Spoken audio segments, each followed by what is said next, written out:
Have to see if the stream is working. It says it's live.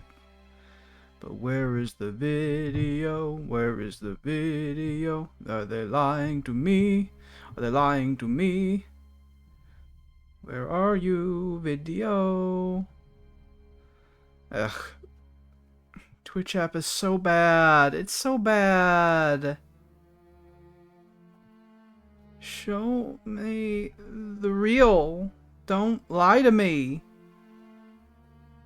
The real. No, now the odd is here. There we go.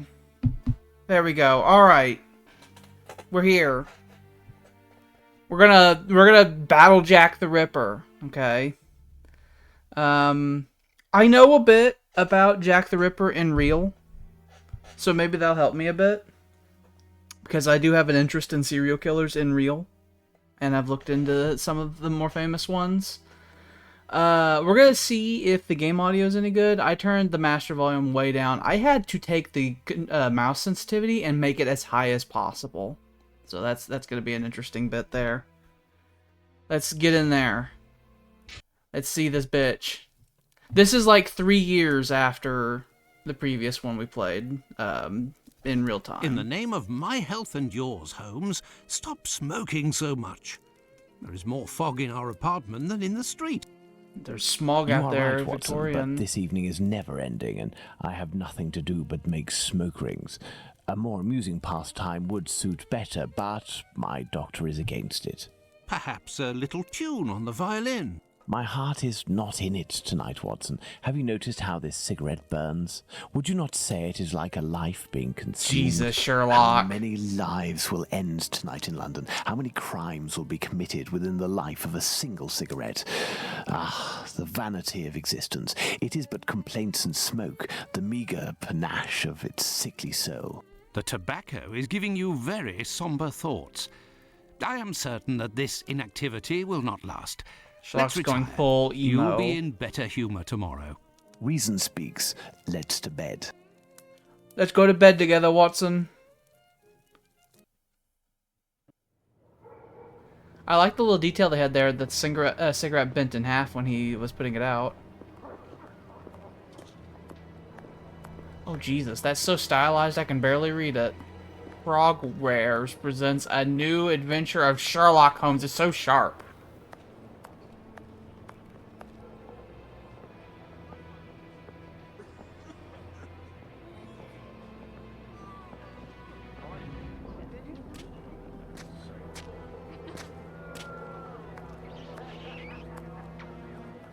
Well, immediately we got a lot more going on than we normally would.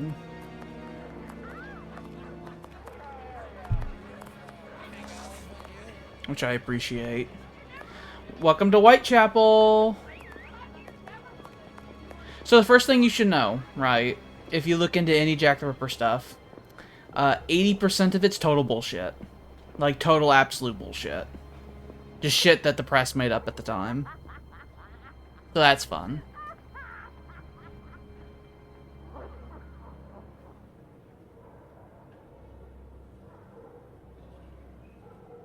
Come this way, my lovely. We'll have a right good time. I wonder how Wait, let me help you. accurate we're gonna be to some of these, because some of these It's women, my hair that pleases you. all the Ripper's victims, were totally destroyed to such a degree to be unrecognizable. Okay. There are some photographs that exist of some of the victims, and they are truly, like, fucking a couple of steps past Hannibal Lecter tier.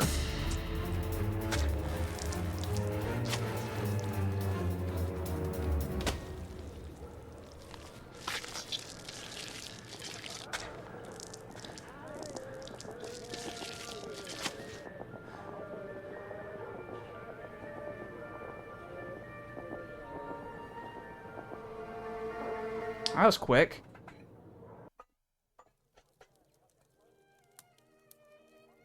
The news is as dark as the sky, Holmes. An inquest has been opened into the murder of a poor woman in the East End. The unfortunate girl was discovered last night, lying in the street, still warm. The murderer was filled with an incredible savagery. Oh, the article gave me shivers down my spine. The inspectors in charge of the case don't seem to have even the slightest lead. A similar murder took place less than a month ago. Ah, love. A romantic walk, a kiss in the moonlight, a polite refusal, a terrible anger, and a hanging. This area of Whitechapel is a disgrace to London. The government should take serious note of what is The going government on should there. come in and clear all those bastards This out. woman was found in Whitechapel? Yes, indeed. Bucks Row, to be specific. Then it was not a question of romance, but of commerce. Unless these women actually take Fun pleasure in fact, the vice, Whitechapel the held female nature is most of completely- London's non-white Do you population. hear yourself? A woman And is dead so under there was already a lot of unspeakable stereotypes circumstances. about Whitechapel, No which less the than press any played other. into She when was a the Ripper human, killings and happened. one of Her Majesty's subjects. None of these streetwalkers of which you speak have any other way to survive but by selling their bodies. You know as well as I that our era is not a gentle one, and these women don't have much to look forward to. Some grace, if you would. Do not refuse them your compassion. Do not say another word, my dear Watson. We shall leave immediately for Whitechapel. To the scene of the crime? No, I think it would be better to arrive there a bit later once night has fallen.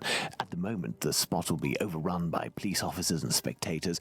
It would be impossible to investigate properly. Then where are we going, Holmes? The best thing to do would be to head to the police station and attempt to get a copy of the preliminary reports. But the article in the Star seemed quite complete to me. You must know, Watson, that journalists often draw conclusions from the facts without Like a I said, proper 80% understanding of how to everything do you'd this see delicate about task. the Ripper is We bullshit. must obtain reports from the inspector in charge, as well as those from the coroner. Very well, Holmes, but all the same. It seems to me that I have a map of London somewhere, Watson. Can you find it and locate Whitechapel while I get ready? Maybe. You are too That's kind, Holmes. that might be a Searching difficult through task. your mess. Oh shit. Okay, immediately. Alright.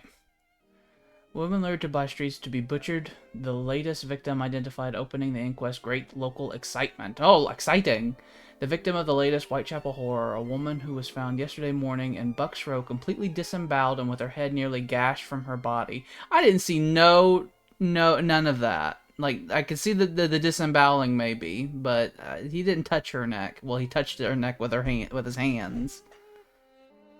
As the news of the murder spread, however, first one woman and then another came forward to view the body, and at length was found a woman answering the description of a murdered woman, the Polly, who had been shared a room. Something about the formatting of this makes it really difficult for me to keep my pace reading this article. I don't know what it is. Maybe the spacing, but I finish a word and I'm like, where am I?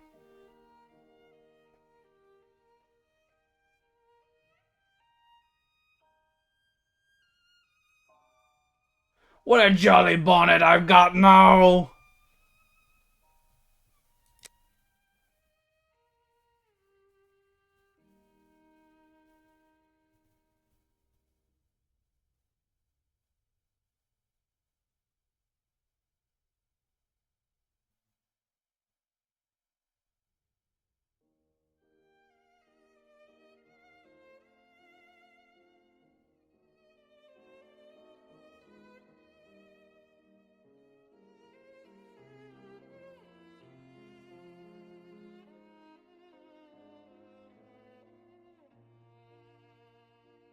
Is rather verbose. I want to read the actual police report, please. Oh, also, how do I, should left click the, I don't want this. There we go. There we go. It's like, I don't want what you're selling. Holmes's experiment table. Ooh, right click did that. Is it still, aha, it's still space to do that. Well, well, Holmes has received some French champagne. With a card, a gift from a young admirer. Signed, Raoul d'Andrecy. Who on earth could that be?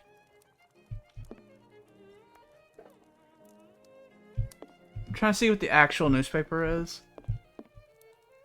I unfortunately cannot zoom in. Official bribery blueprint by... most violent crime Baking. Well, that's certainly not the paper he was reading. That's for sure.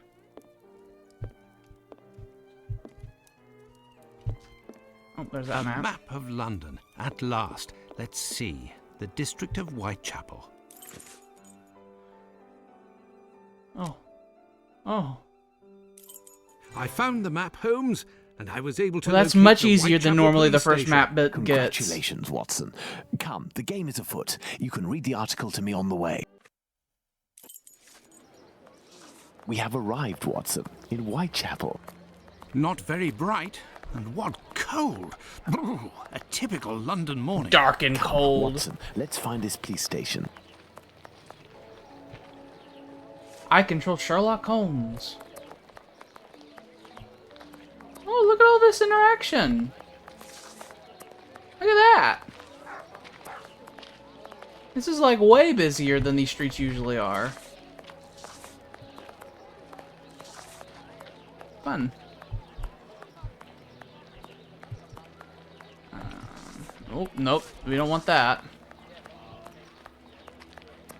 There we go. Caps lock. That tells him run all the time. None of this walking business.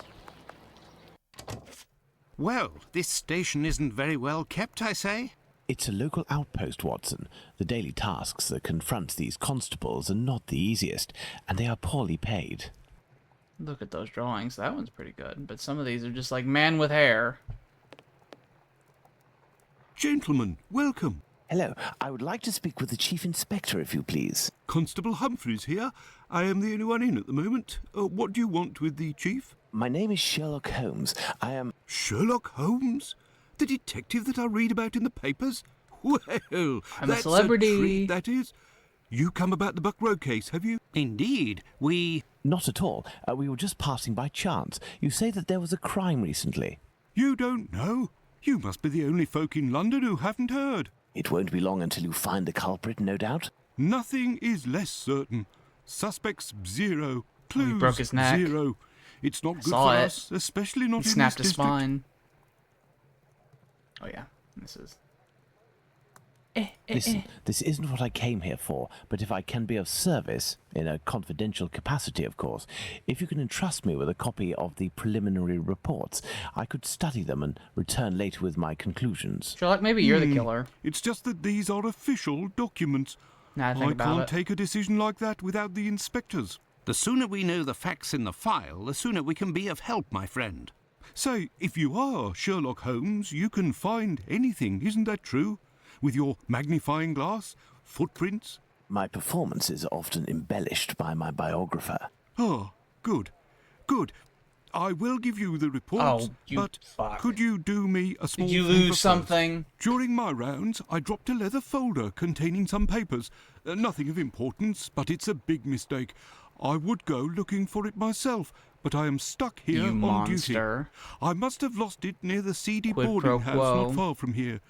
Left when you leave the courtyard and left again in the lane. Perhaps you could go, ask around. You monster. We shall see what we can do. Let's start off with a little bit of fucking busy work. Why not? It'll give us an occasion to take a tour of the district, Watson. Oh, he was looking at my nose hairs. So left, and then he said, whenever I get to the something, go left again. So would it be down that alleyway? What's this place has a spooky Silent Hill fog going for it. Commercial Street. Probably should try to click on Commercial this. Street. Oh, that's in case I can't read.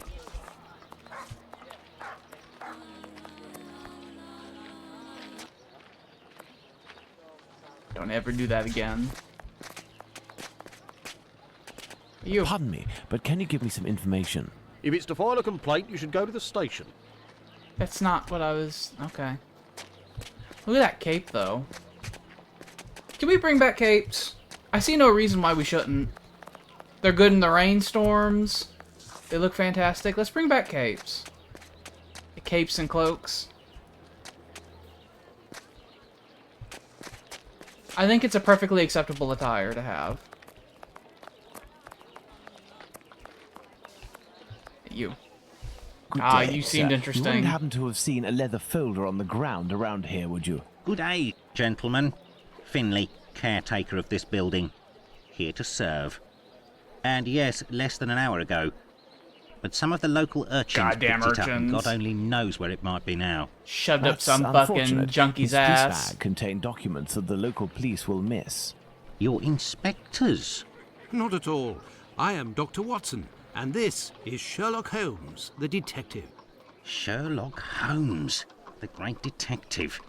You must be here about last night's murder. Have you discovered the identity of the poor woman? Indeed, I'd only to read the papers. Mine is dated from this morning, and it does not say who it is. I'm not really engaged in this case, but if I can help the police, I will do so willingly. Oh, to be sure. I've been told that Inspector Aberline is in charge. A very capable man. So, according to you, I have no chance of finding this folder then? Indeed. But I, on I'll the slap other some hand, kids should be around. able to find it. Do me a favour, in Oh, you exchange, fucking a kidding me? vagrant comes almost every night to sleep in one of the nooks not far from my windows. He coughs, howls, sometimes So that's the tone of this even game, huh? sings. We're gonna do a thing to He's do a thing to quite do a thing. hefty, and I don't dare approach him. I've lost 3 tenants because of him. If it's you who speaks to the police, they will take this matter more seriously. Tell them about the captain. They'll know who you're talking about. In the meantime, I'll find your police bag. Horrible murder in Buckshire Whitechapel. Scared. Oh no, they're not gonna make me have to spot the differences, are they? That will be piss and ass and no good. Because why else would they give me 2 newspapers for 1st of September 1888? They're gonna make me read through these and be like, which aspect is different between them? Fuckers. I already know. Let's go to I the already police know. station. This is gonna be a monster.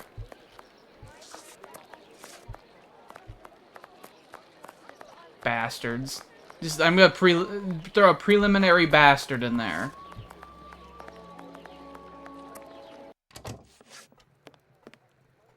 Oi. So, gentlemen, have you found my police bag? No, but I found a guy who will. Not quite yet. Do you know a vagrant who goes by the name of the Captain? Captain? Yes, an old sailor, strong as a Turk and tattooed from head to toe. The drink has turned him into a derelict. He appears to be causing some problems for the caretaker of the building at the end of the street. What do you want us to do? Every night, stairwells, halls and porches become public dormitories, and people don't only come to sleep. I believe this man has a niece who puts him up sometimes. Her lodgings are in Commercial Street, right after the alley with the boarding house. You won't forget my phone, Yeah. will you? Commercial Street. Gotcha. Do you believe this woman will agree to have her uncle stay with her? No idea. Oh well, let's go see her just the same. Do we need those little cutscenes right there?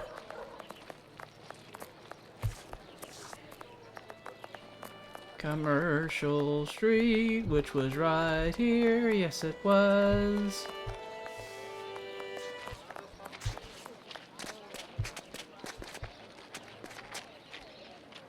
Commercial Street.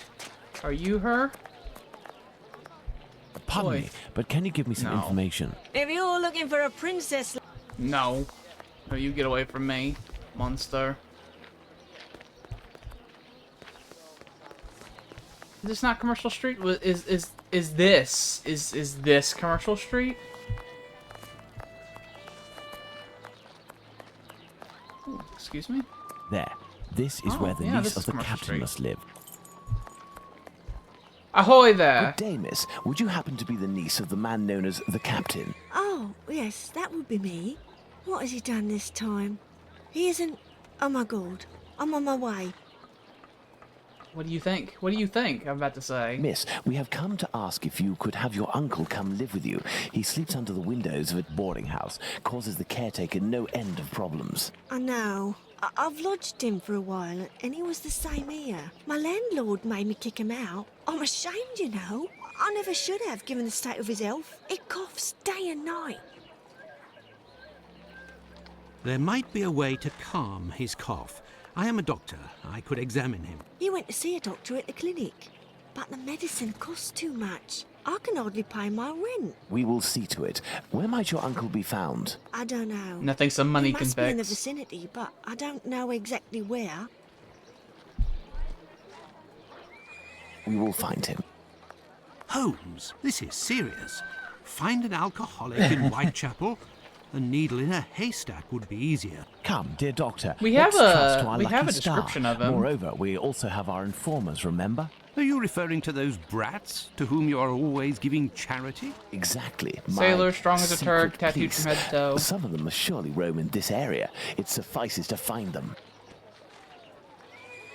Let's shake a child until they give me information. That's what I suggested shaking children earlier. Hello, young man. How are you? I recognize him. It's the lad who sells newspapers, who is always calling outside our windows at Baker Street early in the morning. Hello, Mr. Holmes. It's a treat to see you again. What can I do? He looks like a little alien. Would you happen to know an old sailor who goes by the name of the Captain? A poor man who hits the bottle a bit hard. Of course, Mr. Holmes. He's there at the end of the street. Round to the left he is. But be careful. He can be a tough customer, that one. These Very good, absolute my young wretches man. of a The doctor will people, give you a right? little something. We'll see Watson? Huh? a word like say, her, Holmes? like Is you he know, always such a skinflint with you, Mr. herbs, Holmes? right? Well, thanks And they'll to you, say Mr. Holmes. herb, Anytime you but need they me. will omit the H in Holmes. They will do that. The absolute monsters.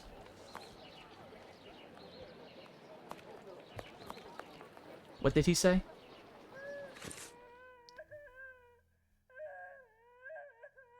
Oh, that crying, it's in my ears. Ear there at the end of the street, round to the left, E is. Be careful, E is. Okay, at the end of the street, round to the left. This street? It's like, I have to read, it's like fucking French. Their language. Coughing! If, in order to listen to us, this man imposes as condition that we find his pet cockroach, there will be another murder in Whitechapel today, Watson. Thank you, Yours. Sherlock. Thank you. Could you find my pet cockroach? And then fucking Sherlock just stabs him. He is in a critical state, Holmes. He has barely a month left. I don't Is there actually a know way, where dear the doctor, term to ensure skinflint that this comes last from. month I know what it passes in means, but I silence? don't Really, understand Holmes, it. sometimes you... Oh, really? I will make note of some medicine to get immediately that will relieve his pain. Very well. I will locate an apothecary or a clinic. I like this Sherlock Holmes who's like these fucking dirty fuckers with their stupid bullshit. I enjoy that. Apothecary? Batty Street.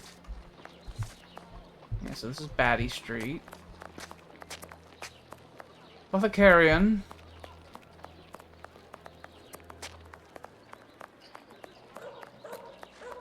Commercial Street. Apothecarian? Closed. Closed.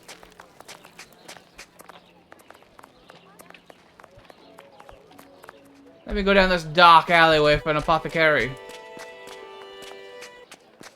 Oh, this place is actually kind of big.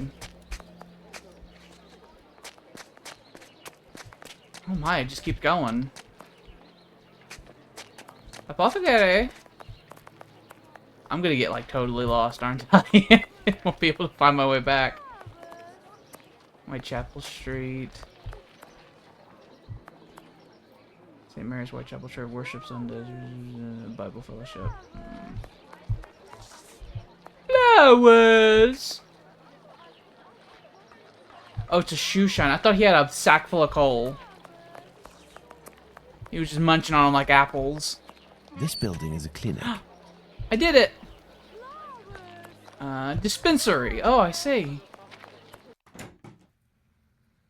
Flowers. God is good. God is truth. God is holy. Well, I hope God is holy. It'd be weird if he wasn't.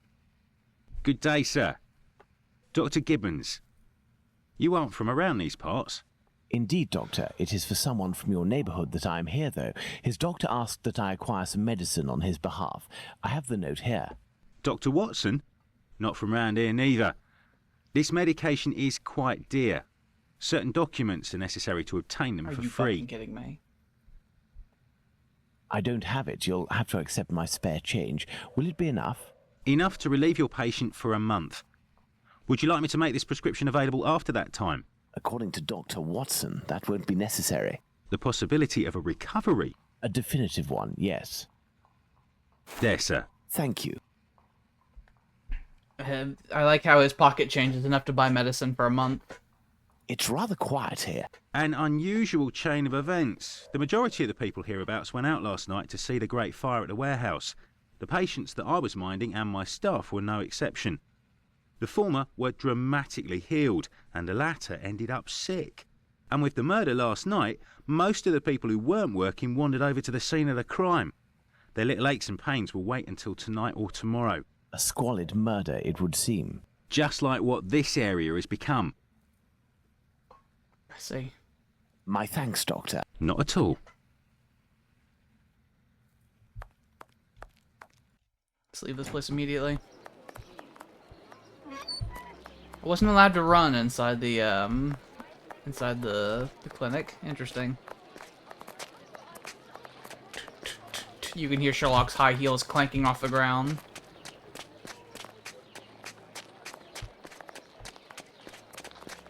Woo! Ooh! You don't think I could be hit by one of those, do you? Or do you think that was a scripted event? That had to have been a scripted event. Or can I get a game over because Sherlock gets ran over by a goddamn garage?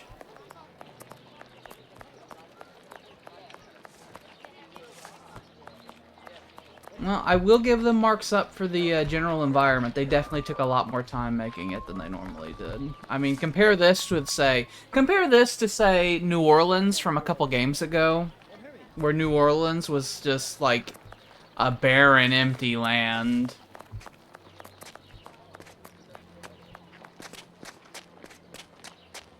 No, this wasn't right. It was down the road and to the right, I believe. There was the boy, and he said down the street. The boy was there. It was down the street. Yes. Yes.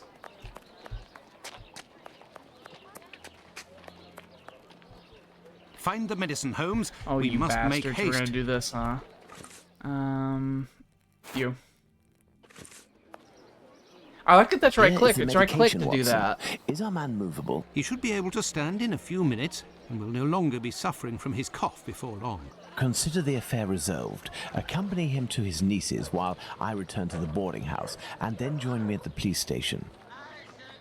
Let's return to the boarding house. Sherlock, I do love that you're starting to do that, where you just give me a little reminder. It's like, oh, do this. It's like, oh, thank you, thank you, thank you, thank you, thank you. Because sometimes, you know, I get lost. Ooh, you're really small. You. I have good news for you, Mr. Finley. We have sent a captain to stay with a relative, and he shouldn't bother you for a while. I also have some good news. I have your police Now give the bag. police back to the Thank thing, and you. I can read the I bid you preliminary good day. reports. Oh, it was nothing. Tell me, one of my wife's friends lost... Another day, Finley, another day. Let's Can't go do to the this to police me. station.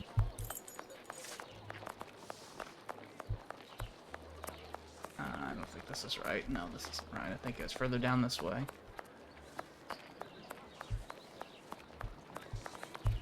What's that say? J.H. Fisher Umbrellas. Oh, it's an umbrella shop. Interesting. Big business in London. You. So, what news do you have, Mr. Holmes? Son of a bitch.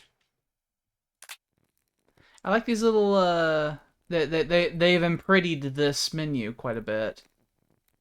Blood, knife, small that, because of what's to come. Are you sure it's the police bag that you lost? Yes, but someone attempted to force it open. They didn't succeed, but now the lock is stuck. Perhaps you Oh, could... you're gonna make me pick a lock, huh? Let's see. Don't do this. Oh. Okay. Alright, what is this? What the hell am I doing? What do these do? Reset and close. Let's reset. Okay. Does this only go this way? What am I trying to make this even out to? What's my goal here? What am I trying to do? I don't know what my goal is.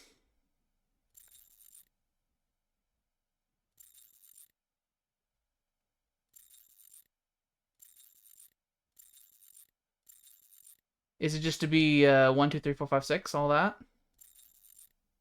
Is that even possible? No.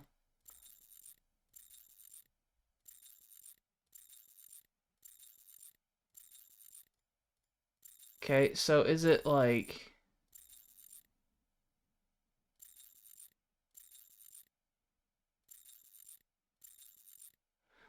I don't know what I'm supposed to do.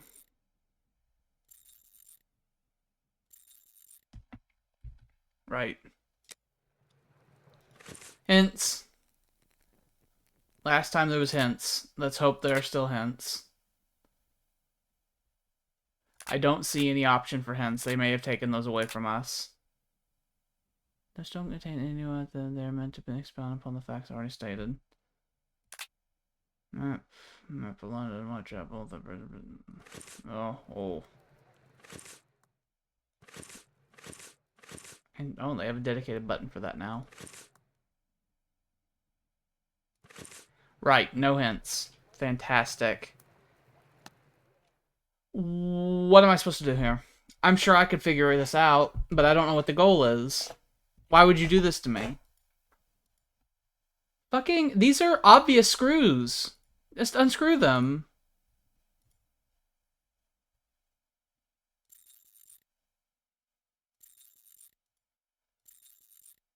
Let's try to absorb as much information as humanly possible, okay?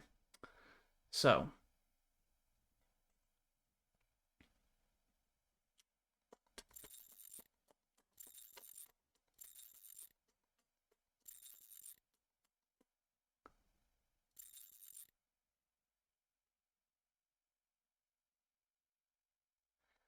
I'm not sure what the goal is.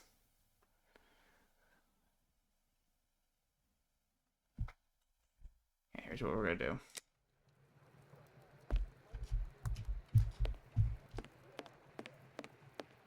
This must be the door that leads to the cells. Nothing? You're literally gonna give me nothing, huh?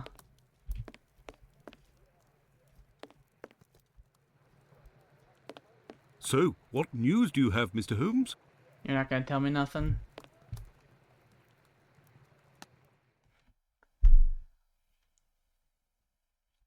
Just scream.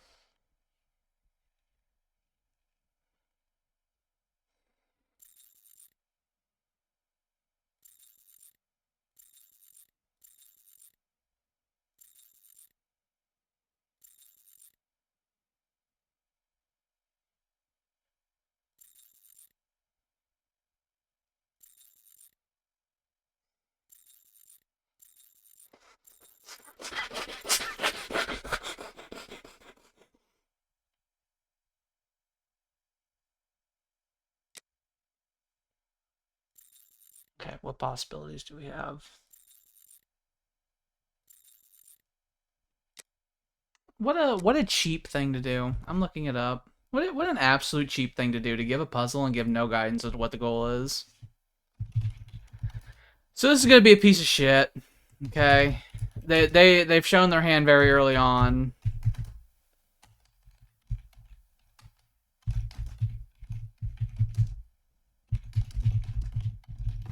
I'd love to solve a puzzle.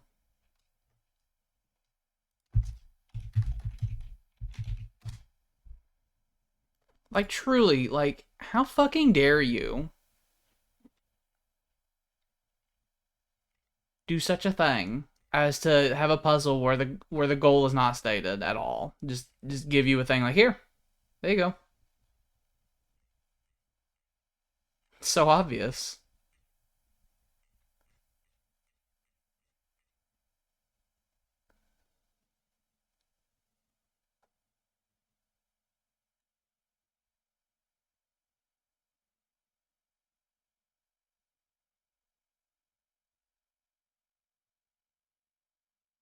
Excuse me.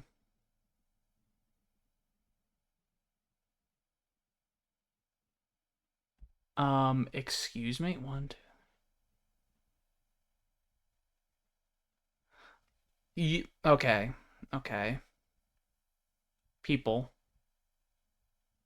None of you will believe this.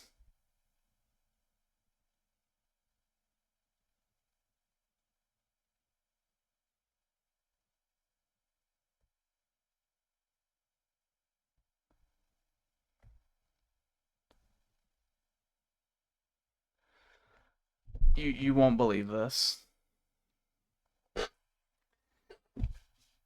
I think the numbers have very little meaning. Okay. Okay.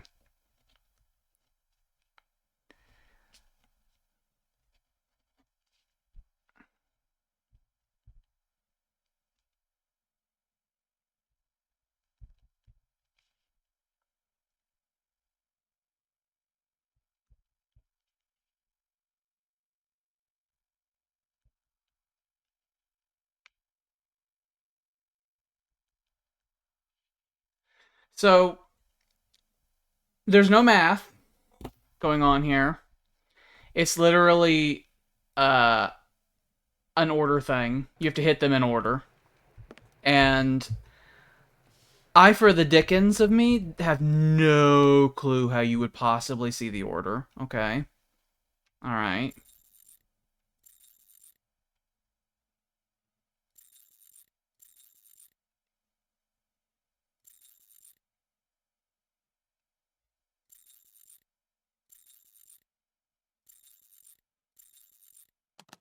All done. A big thank you, I have Mr. no Holmes. idea. Think nothing of it, I looked my at the friend. solution and I don't know what they wanted. Also, the walkthrough didn't tell me what the numbers mean. They just like, this is the answer. It's like, okay, I'll take your word for that. I'm also unsure what happened. It just feels like they had a combination to it, and with no hints or guidance on how to get said combination, they just want you to like, you do it, you fuck with it for the rest of your life. First puzzle of the game was that. We're going to go downhill from here. Okay. So, the reports. Why don't All you these wait games till are going to the be like inspectors this. get These back? people are You would villains. certainly I hope learn they more. fucking fall in If I wanted rivers. to meet the inspectors, I would have done so. So, give me the preliminary reports, and above all, do not mention my visit I to curse anyone. them to Is be that clear? brought back to Sure, fucking if that's 1800s what you want. London. Here are the reports. Thank you. All right. Clear language. Thank God. Dr. Henry Llewellyn. I know that name. Her throat has been cut from left to right, two distinct cuts being on the left side, the windpipe gullet and spinal cord being cut through, a bruise apparently of a thumb being on the right lower jaw. So right lower jaw, that'd be with the right hand on the jaw, and then left hand doing the cutting. So he's left-handed? Also on the left cheek. Yeah, so that'd be a right hand. Using a knife with the left. Yeah. The abdomen has been cut open from the center of the bottom of the ribs, along the right side, under the pelvis, and the left of the stomach. There was a wound that was jagged. The omentum, or coating of the stomach, was also cut in several places. And two small stabs in private parts, apparently done with a strong bladed knife, supposed to be done by some left-handed oh, there you go. If I just kept reading, a left-handed person, death being almost instantaneous. I will say, at the time, they believed, because of the cuts and everything, that the person was of a medical background. I don't believe that at all. I mean, if you look at what the Ripper did to their victims, there's no surgical precision going on there. I think that one could have an understanding of anatomy just by fucking torturing small animals in the way the Ripper did. They spent a lot of time looking for like doctors and stuff, and I think that's a bunch of hooey. Have you obtained the preliminary reports? Yes, we'll read them on the go. Let's to the scene of the crime at Bucks Row, Watson. Bucks Row. So we need to prepare for all of the, oh, it's by the clinic. Let's go to the scene of the crime at Bucks Row, Yeah, Watson. I want to walk over there, though. Bucks This row. I, Solomoninovich.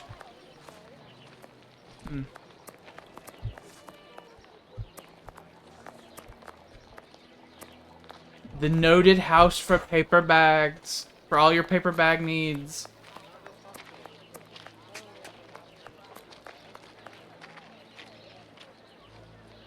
But what are all these people doing here, Holmes? Apparently, they came to see the scene of the crime. What about us? Aren't we going to see it? We will return this evening, Watson. The circumstances shall be ideal for carrying out our little experiments. Well, Watson, we are at the scene of the Polly Nichols murder. Imagine the victim lying at the spot where she was found and try to discern all of the clues we can. Watson, you are a writer. I am therefore entrusting you with our deduction board. It will help us to establish certain facts. Understood, Holmes. Deduction board, interesting. Oh, look at that. That's very nice of them to have made such a fucking... Let's look at this poor woman more closely.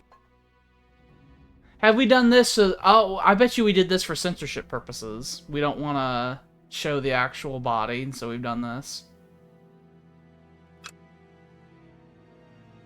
Bleh.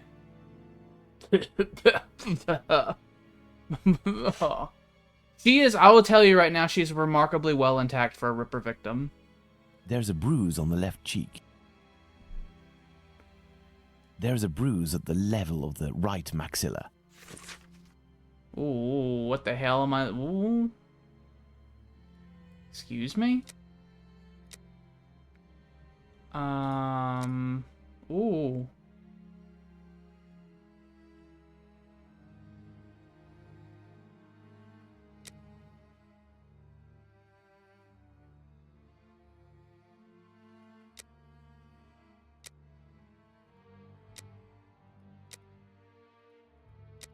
Interesting.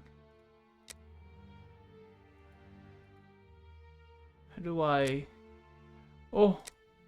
Oh. Inventory... Oh. Oh. Oh, okay.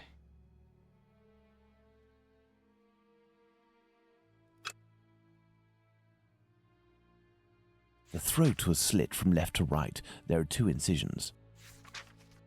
The throat was slit from left to right. There are 2 incisions.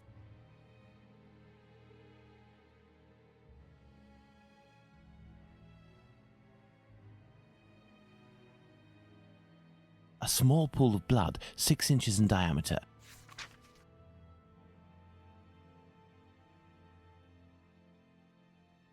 The tongue is swollen.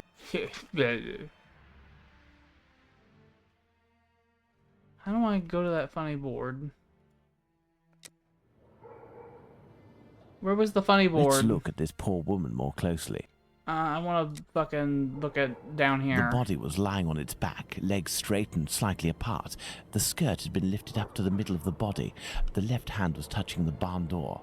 The body was still warm. Let's reread the preliminary report for the details on the wounds inflicted upon this poor woman. I think that's it. How do I go to the... what's this? Oh! Oh, Jesus Christ.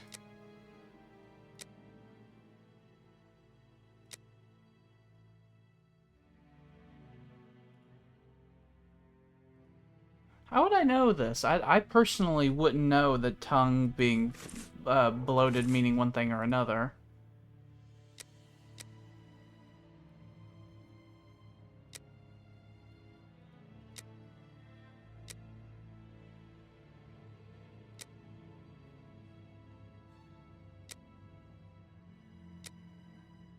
Green? Is that good? Red? Red, okay, so green good.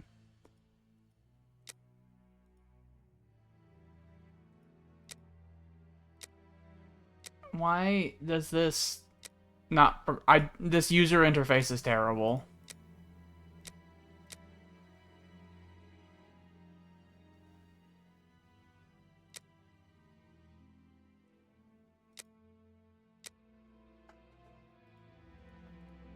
I assume this is all cool.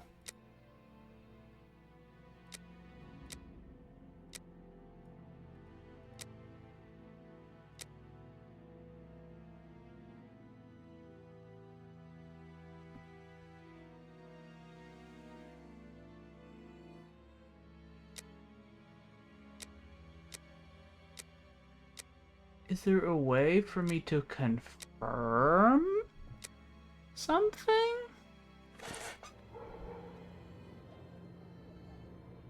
No signs of blood. Uh-huh. No signs of blood. There is a black bonnet near the left hand.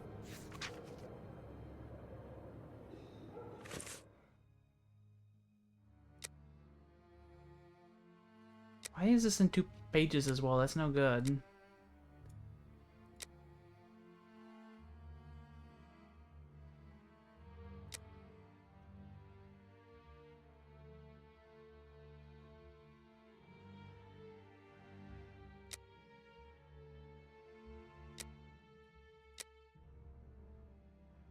I wish I knew the significance of the colored backgrounds.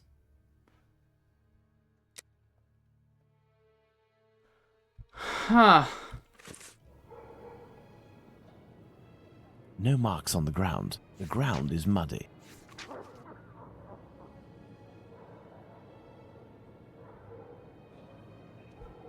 Oh, thank God.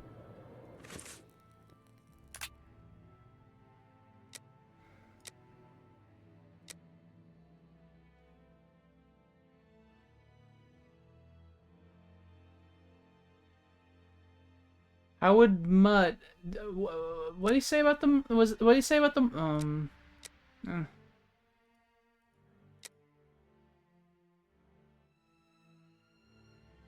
Still warm, no footsteps on the ground.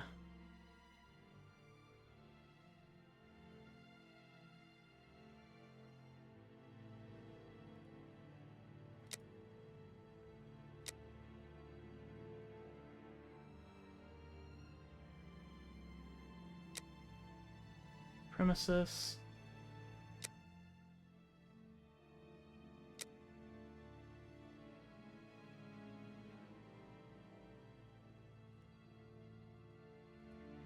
You cannot have had. Okay, so I see they're leading to other things.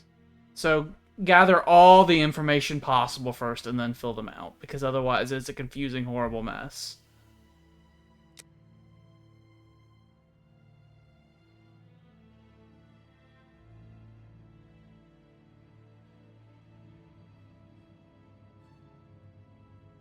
Yeah, that makes sense. So, victim didn't have her throat, so she wasn't standing, she was laying down. We know that she was laying down because she had a throat slit and there was no blood on the walls. If she was standing, it would have slashed on the walls.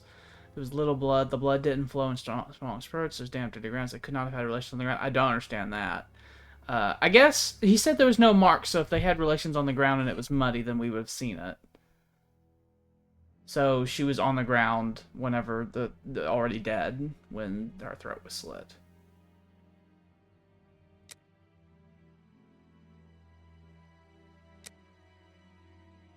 There's a bunch of shit down here still, though, which is really concerning.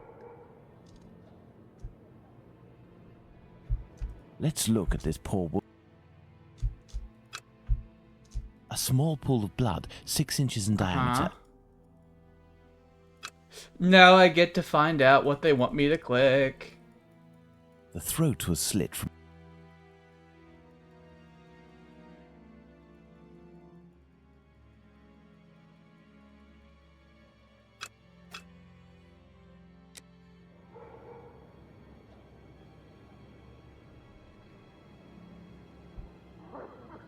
We got the information from the gut. No marks on that. There was no on the... So What are we doing, Holmes? what are we doing?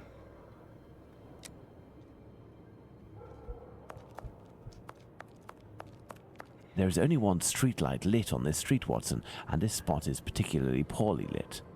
Aha! That added to the deduction thing. Okay. So we need to look around just in general.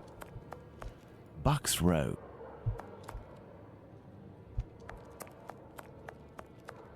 This spot is deserted, Holmes. The prostitutes only come here to exercise. Well, Watson, we have found all of the possible Thank clues, God I they think, give you an but we will indication now you've done attempt to all. recreate Okay. the scene of the murder. Come closer, Watson. I have to make you up. I have to. What does that You mean? are joking, Holmes? I'm going to touch you. I'm going to touch you. I feel ridiculous, Holmes. I dipped my finger in her Now, blood. Watson, come and stand here in front of me. You shall play the role of the poor woman, and I shall I'm play telling that you, of the Sherlock murderer. is the killer. Let's try to reconstruct the facts to ensure the final result corresponds indisputably to the way that Polly It's going to end with him was killed. disemboweling Watson. Oh my God. What is... Oh my lord. Okay.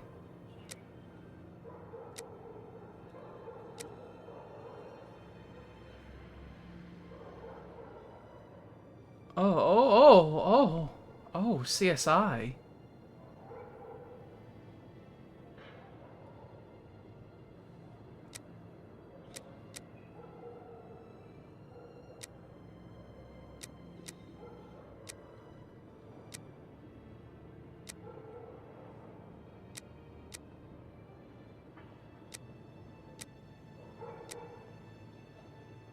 The murderer had enough room to inflict the wounds to the neck, and these wounds suggest the left hand was used. Interesting.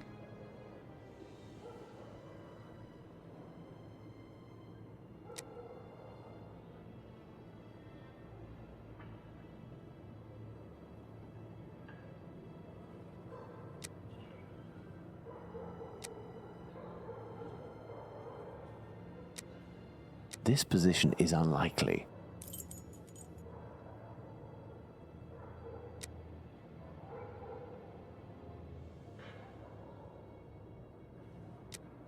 Wait, can we stop that? I hate that. Not a fan.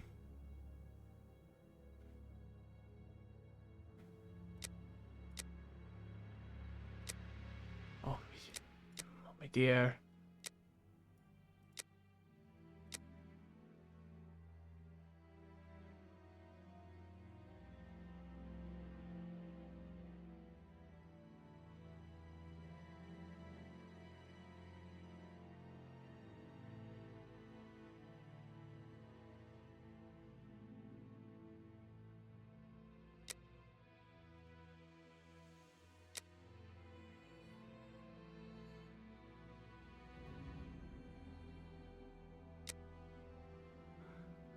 How would I deduce these things? How in God's green heaven would I deduce that to this? To whatever this is.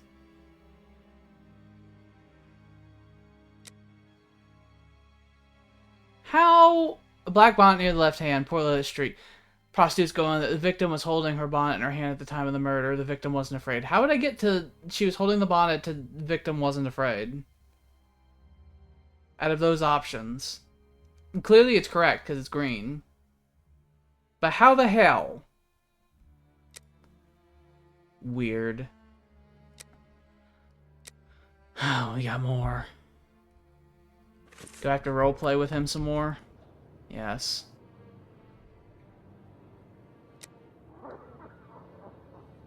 No, had the victim had her throat slit while standing, there would not. I know this. Why are we doing this? I mean, I know that this is how this was done.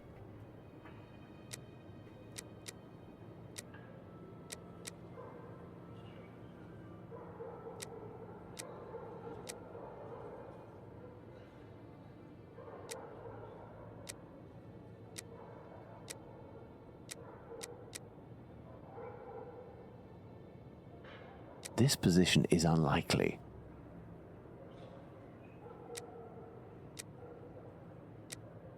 Yes, it's quite possible the events occurred like this.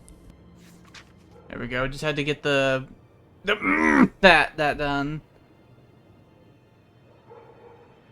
My dear Watson, now that we have found all of our clues, That was nothing interesting, but remains also to subject them to extraordinarily our weird. most likely hypotheses in order to deduce the facts. So in the future when I do these, there's going to be a lot of shit over here if I wait until the very end to do this.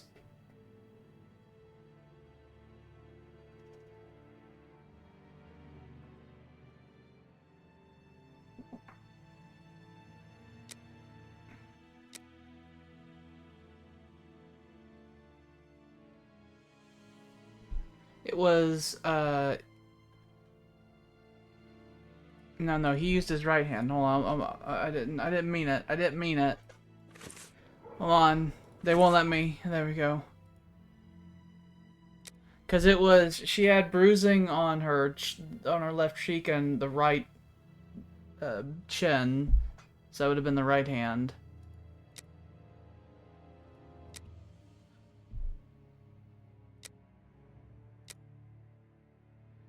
Yeah, I noted he was left-handed in 9 milliseconds. What do you mean?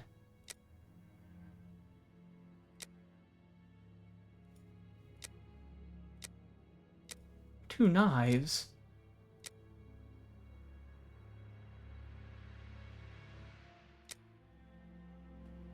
What do you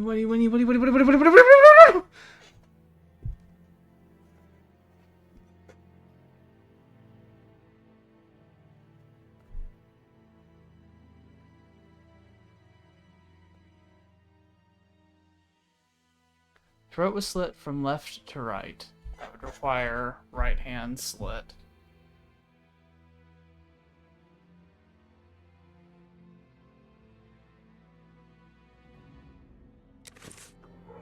In that little fucking, in that really hard to see goddamn expose we just did, what hands was Sherlock Holmes using to fucking strangle you with? Right there on your face. That'd be... Yeah, that'd be the right hand to do that. Right? Yeah.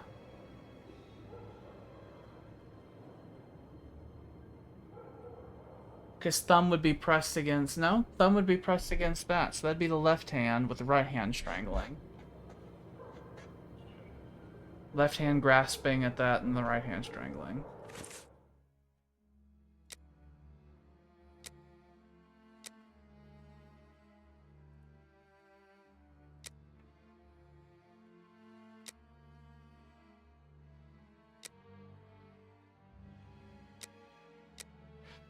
Bollocks.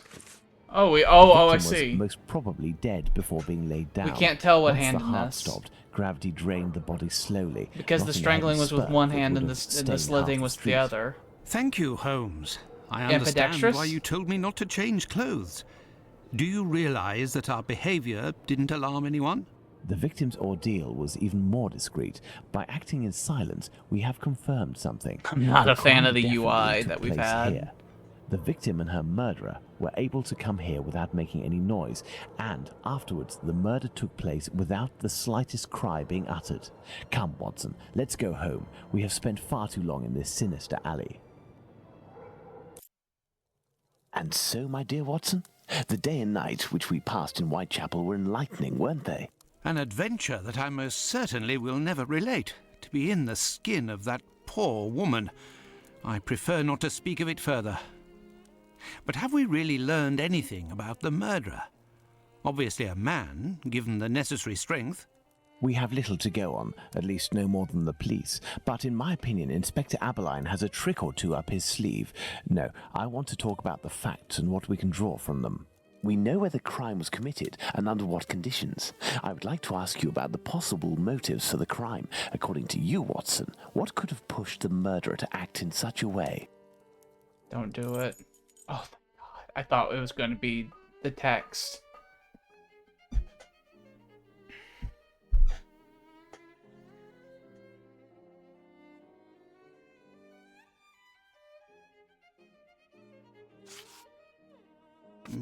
Theft, perhaps. I have a hard time believing that someone would attack poor Polly so fiercely just to rob her of a few coins. Black magic.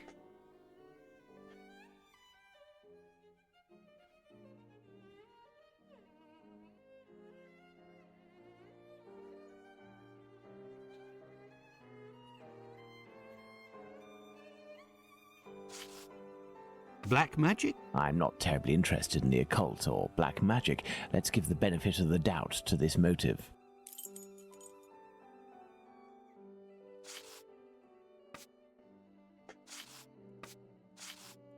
Homicidal insanity, Holmes. It is indubitable that the man who did this to Polly Nichols is not of his full senses. Revenge, Holmes? Revenge could be a possible motive, but with one small reservation.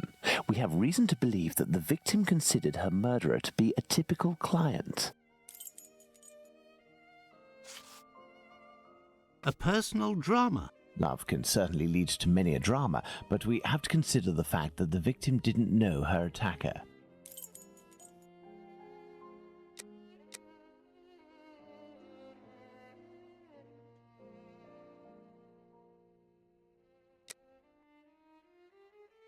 Magic.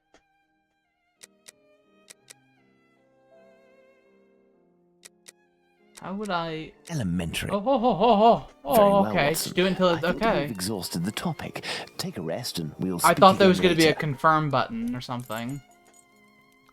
Ah, it would seem that the investigation is advancing, Holmes. Yesterday's Star said that a suspect is in the hands of the police, a man with a rather sinister reputation. I was about to join you in your optimistic outlook until you informed me that the good news came from the press, Watson. But surely they wouldn't invent the fact that the police are holding a suspect, or the acts that are attributed to him. You will have an exact answer to these two questions in less than 50 seconds, Watson. Pardon? Enter, Inspector. Good day. Dear Watson, allow me to introduce Inspector Aberline, Inspector Dr. Watson. Inspector? To what do we owe the honour of your presence, Inspector? I heard that the two of you made your way to Whitechapel a few days ago. Your arrival, you are aware, coincides with a very serious affair which our police service is going to great lengths to solve and which is creating strong tensions in the area. Pardon me, but haven't you arrested someone? A certain Leather Apron? Absolutely not. The man who hides behind this name is indeed being actively searched for by the force. Besides, nothing at the moment suggests that he is the Bucks Row murderer. There, you've been enlightened, Watson. Now it is our turn to answer Inspector Aberline's questions. Indeed. I will be brief and precise. Do you intend to investigate this case, or have you already started? It is to be of service to a friend that I went to Whitechapel. We did, out of curiosity, familiarise ourselves with the preliminary reports, and we made our way to the scene of the crime. Our conclusions are slim, as are the clues. Having not been officially appointed by a client, I believe that my intervention in this business will end there. Very well. To be frank, you take the weight off my shoulders by distancing yourself from the case. Our image isn't very good, to say nothing of what the press puts us through. Thus, if overnight they found out that you were on the case, people would turn against us. And they would pester me, overwhelm me, and finally make me out to be responsible for the inevitable failure such a scenario entails. Neither you nor I wish for this to happen. I know that your time is precious, Inspector. I will send you a note regarding my conclusions shortly. With pleasure. Gentlemen? Do you think that he will find the murderer? The chances are slim to non-existent. It is 7 days now, short of a confession from the murderer himself. And you will not go further? You heard the Inspector, Watson. My presence in Whitechapel would hinder, which doesn't mean that we will drop the case. How is that? The Inspector spoke of me, but not of us. It is you, Watson, who will lead the investigation tonight. It is you who will bring to the police station the little note that I will write regarding our conclusions. Despite the late hour, there is nothing to stop you from making inquiries about this famous leather apron while you are there. I am Watson. I don't want to read these. Really don't.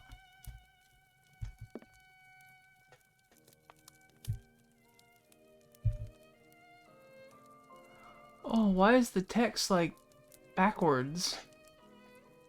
It's like mirrored. Destroynie Biagiamanidionio.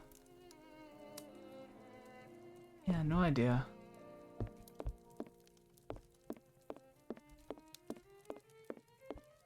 look around. Something I should know. Last time I went snooping around the room, I found little bits of evidence that became important later on that I observed, because they were just asking me who, like, Sherlock Holmes' girlfriend was and shit like that.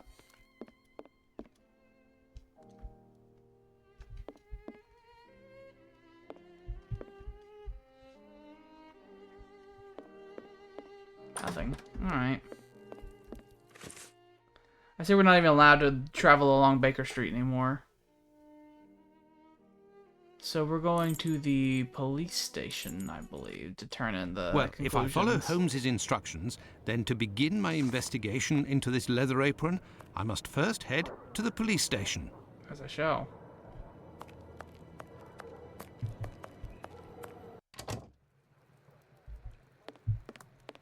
You. Good evening, sir. What do you... I know you. You were here last week with Sherlock Holmes. I have a little funny letter. Indeed. I have come to bring a message from Sherlock Holmes for There's the Inspector Queen Abelard. watching us. Very well, I will pass it on. I remember But come that to horrible think of it, bitch. someone was asking about you recently. Finley, the caretaker of some shady boarding house nearby. Does that mean anything to you? Ah, perhaps. Actually, I read in the Star that you have arrested a suspect called Leather Apron. You shouldn't believe what you read in that rag, sir. The man is being hunted, but we have yet to get our hands on him, and we aren't close to it either. Why ever not? Bah, he's a specialist in the streetwalker racket. These girls make pitiful witnesses, and we don't inspire confidence. Furthermore, the man seems to be pretty discreet lately. Someone must be helping to hide him. How to get on his trail, then? One of these girls would have to confide in us and give a valid description of the man. Then we'd ask around the journeymen, who use aprons, I imagine. Well, goodbye. I must go to Finley's boarding house. I shall do so.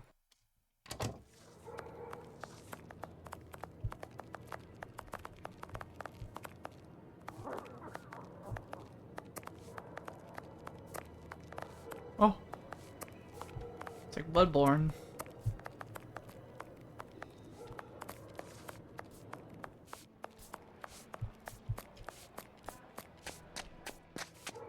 It's the wrong way.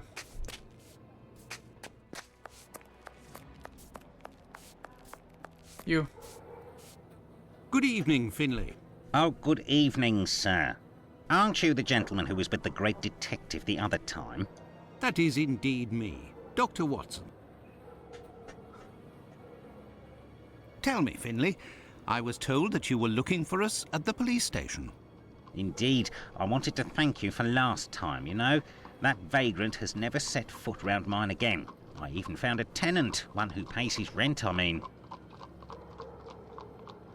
You don't seem very happy, but you were lucky to have found a good tenant so quickly.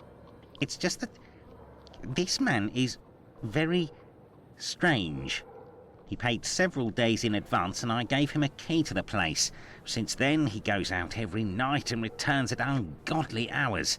I'm sure he goes to visit the ladies, but still, every night. And when he moved in, something must have broken in his case and stank up the stairs in his room for 2 days. I think it was a jar. It must be over there. Tell me, have you heard talk of Leather Apron? By the papers, that's all. This man seems very sinister. Do you know any journeymen who use this type of apron? The slaughterhouse butchers, I believe, but definitely the cobblers. I know one, old Isaac Solomonovich. Hey, I his saw workshop is on a his small street fucking- in the Jewish community, across from the hospital. I saw that. He's a good man. I made note of He it. can help you. But you know, the people there are very close and don't share much with non-Jews. Thank you, Finley. At your service, sir. I'm scared we're gonna get a British imperial take on Jewish people. This odour is very strong indeed, but the whole neighbourhood as such has a dreadful stench. Finley might have an idea as to what this jar that contained. What do you want, Doctor? You're right. The pieces of the jar that your tenant broke do give off a strange smell. It's true. That's quite normal given his trade. Yes, and what would the trade be of your strange tenant? A doctor, like yourself, I believe. Dr. Tumblety, a foreigner. Canadian, perhaps. Dr. Tumblety. It might be interesting to know more about him. I think Dr. Thank you Tumblety for was an your actual suspect. Service, sir. I believe he hates women, something of that nature.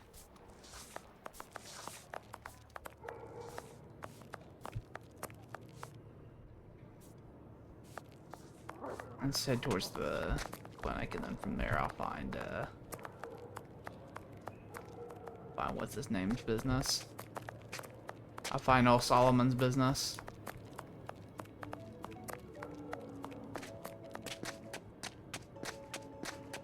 I hope Watson's fucking packing heat. Hanging around these streets at night.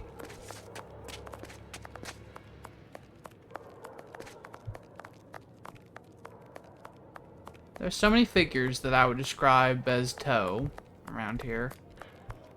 A cobbler's shop. Closed. I will return later. The policeman said the street girls would know something about the leather apron. Maybe I should go and see Lucy. I did notice that one woman's fucking door was the window was still open. I didn't really catch that her name was Lucy, so I might be way off. Oh, look at that! There it is! He killed that man! Killed that cop right there! I saw it! Closed.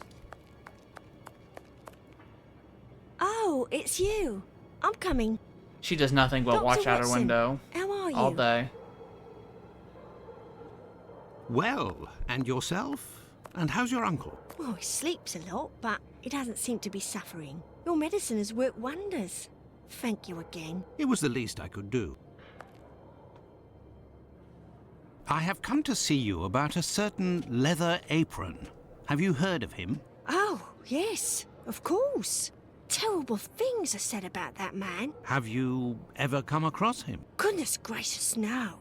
But I know that he has threatened and taken many girls in my situation. I don't know what more I can say, but Bella would be able to tell you some. Bella? Who is Bella? Bella Pullman.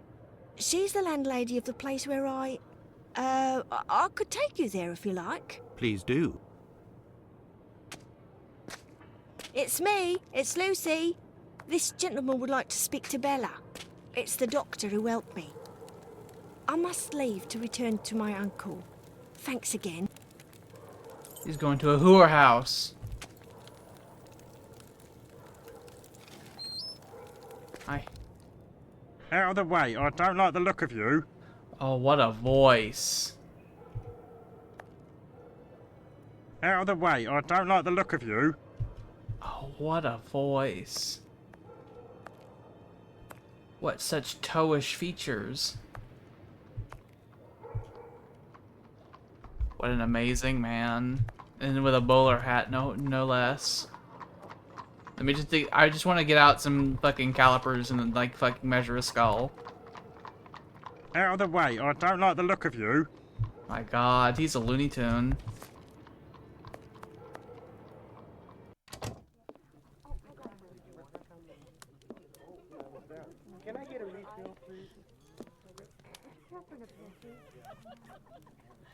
If you'd be patient, Madam Bella will arrive in a moment. Check that Good logbook evening. out. I am Dr. Watson.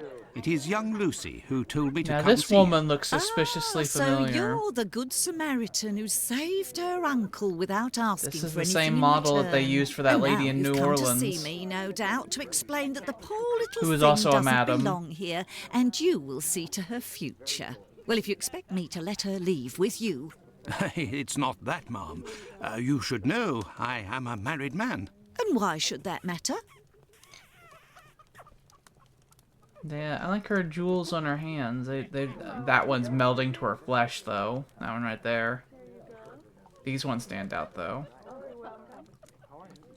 I believe there has been a misunderstanding. The reason that Lucy sent me here is that you may be able to give me some information about Leather Apron. Are you a doctor or a constable? I am most certainly a doctor, but I am acting in this matter in a private capacity, and I would like to find this man. Well, if you're able to rid us of him, I'll give you a week's worth of free passes. That man is a thorn in our sides. He spies on the girls in the streets and watches them inside the houses, spying through the windows. And as soon as they're finished with a client, he jumps on them without any warning and forces them to give him their money. I've never seen him, but one of my girls was attacked by this man, and she said that he wore a leather apron and carried a knife. And his face, oh, he has a horrible head, with rat's eyes and a deformed mouth. She even said that she knew his name, Pizer, I think. But I don't know where she can be found. Margie, Nutcracker, the girl I'm talking about, could tell you more, but I had to let her go last week. A whore named Nutcracker, by the way. Why did you let Margie go? The poor girl caught a shameful sickness, and the symptoms have attacked her face, if you know what I mean. So I gave her notice, and a little bit to help her along. I don't know where she is now, but she'll certainly be getting treatment at the clinic if she's still in the neighbourhood. Did you speak to the police? What would they do? Who cares about the girls in the streets? Would you have received a visit from another doctor, a stranger by the name of Tumblety? I'm just like you, Doctor. Sworn to secrecy in my profession. But as I've taken a fancy to you, I can tell you that this name is not unknown to me. And if you do me a little favour, it is possible I might remember something about him.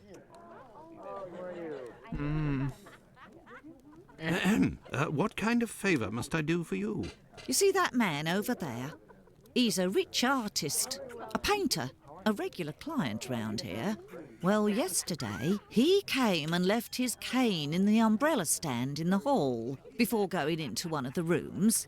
Well, when he returned to this room, the cane had disappeared. It's a cane with a massive silver knob. Must be worth a fortune. He threatened to call the police unless he got free services in my establishment for a year. I'll be forced to accept, unwillingly, of course, given the services that he's demanding, unless the cane is found. Did you question the residents regarding the theft? They didn't see anything, and there's not one of them that would risk stealing from a client here. Who was in the room when your weasel of a client was in the chambers? There were a few that came and went, but Mary could tell you better than I can, 'cause she was the one at the counter yesterday. So many things to do. Thank you, ma'am. No problem, my angel. These paintings are suggestive, at the very least. These paintings are suggestive, at the very least. Look at that. Look at that porn.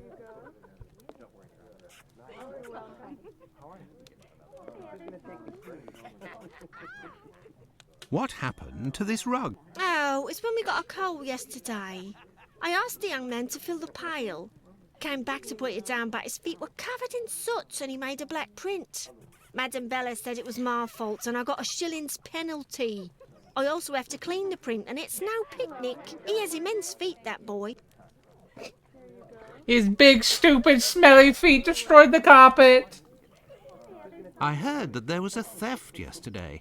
Did you see anything? No, and I was here the whole time. Who delivers the coal? It's never the same person.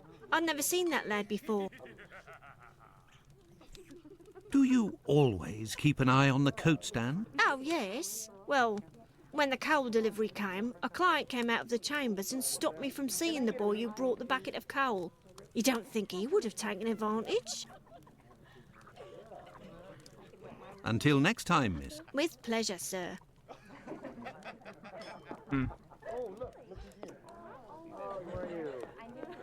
Best not to stray off in that direction.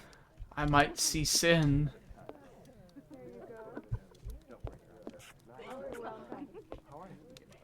Good evening, sir. Good evening, my dear man.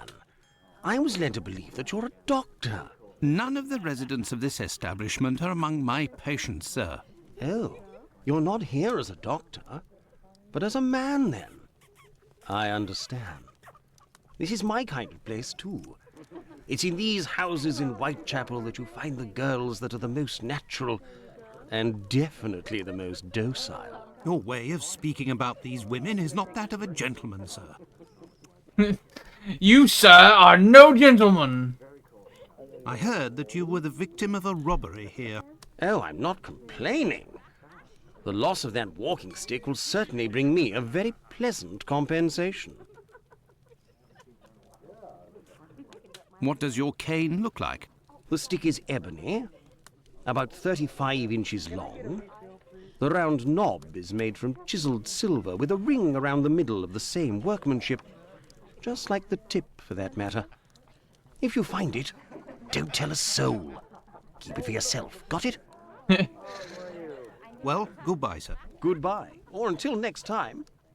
And good evening.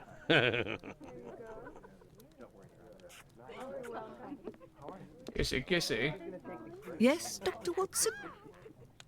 Thank you, Anna ma'am. Coleman. No problem, my angel.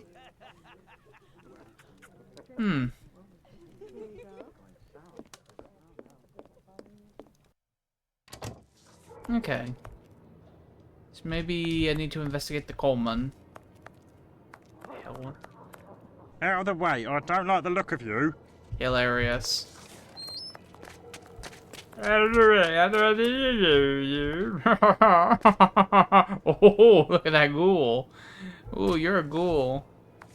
You're fine. You're an absolute ghoul. I must return to the clinic. My gout is getting worse. His gout's getting real bad. Alright, there's going to the clinic to talk to the one whore. And then I need to find the coal man. Do I have any information on where the coal would come from? At all?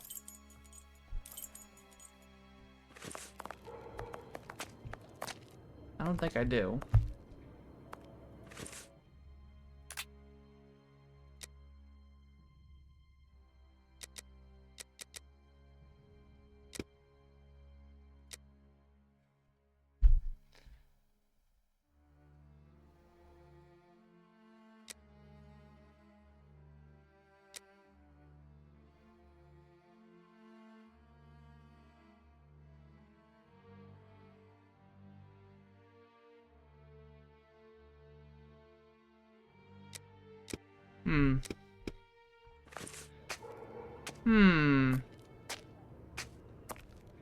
Well, I guess let's go to the clinic.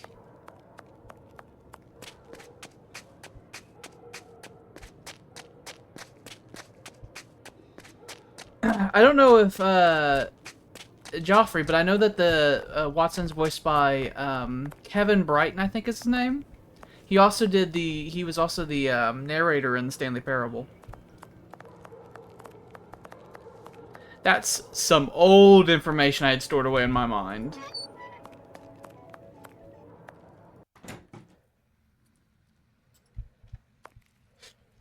Oh. These footprints are the same as those found on the rug at the brothel. You. Are you the massive lad? But she kept saying boy. Hey. Have you seen a man with a Good evening, massive Doctor. feet? My name is Dr. Watson. Pleased to meet you. Good evening. I am Dr. Gibbons. Likewise. Pardon me, Doctor, but who made the large black footprints there near the Next bed? to the The stovepipe, brother cold of one boy? of my patients.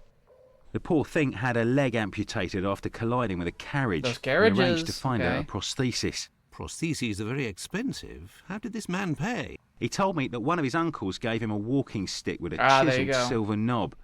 I agreed to accept this knob in exchange for a simple prosthesis with harness. But this object is of great value, and I could finance half a dozen other prostheses by selling it on Petticoat Lane. Doctor, I have reason to believe that the silver knob that you possess is from a cane that was stolen by the man who brought it to you, and I believe I know to whom it belongs. That's what I was worried about. The story of the uncle seemed a little strange. Nevertheless, you must have proof of what you claim. I will show you all of the knobs that we have here. If you find the knob that the young man gave me, I will believe you. You just have a whole a dresser full of them. So it's ebony, like 36 inches long, and then it had like a ring on top and some other stuff. Hopefully when I inevitably get there, I can look at the dialogue and just go from there. So be it, but something is bothering me. I will need a complete cane, not just a knob. Don't worry, dear chap, build one. I can loan you some tools. Make use of the odds and ends in my cupboard. It'll help get rid of it. Well, I shall try. Let's I build will a have to remember cane. the description that Sickert gave. Insane. I have come to see you about one of your patients. Margie goes by the nickname Nutcracker, who gets her prescription from the The clinic. whore nickname She's a lady Nutcracker, of the I'm night saying. and is afflicted with a venereal disease. I know who you're talking about. Indeed, Margie has syphilis and is being treated with mercury. Do you have her delicious mercury. No. And for your information, she left London for good 3 days ago. She felt threatened. Margie felt threatened? But by whom? I believe that Margie was particularly scared of a terrifying man who attacked her once. Did she say the name Pizer or Pyther? Unfortunately, she didn't give a name, but she described a man with shifty, rat-like eyes and a mouth twisted in a sinister grimace. Did Margie have any idea where this man who terrified her so much might be found? No, but she told me that another girl who'd been attacked like her had told her that this man worked in a cobbler's run by an old Israeli. Also, she saw him again last week, the night of the big fire. She told of going to see the fire like most everyone else in the area. While there, she recognised her attacker in the crowds gathered at the warehouses. There was no mistaking a face like that, she said. She kept an eye on the man the whole time the firemen were working in order to avoid him. Goodbye, Dr. Gibbons. Interesting. Until we meet again, my dear colleague. Now, where's your knobs at? I must twist ye knob.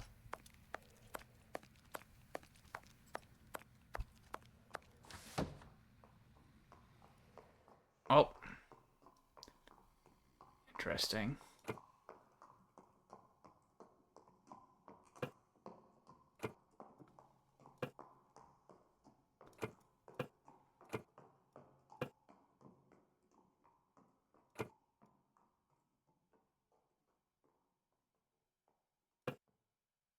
Although these are much too long. Oh.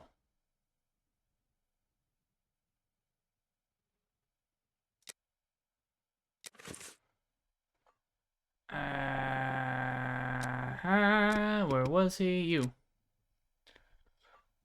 35 inches long. Round made of chisel silver with a ring around the middle of the same workmanship. Just like the tip for that matter. So 35 inches long. Are you certain? Is this metric? It's not metric. You wouldn't do that to me, would you?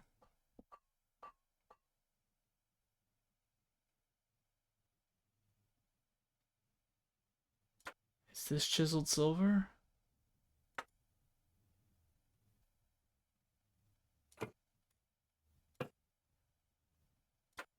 Like so?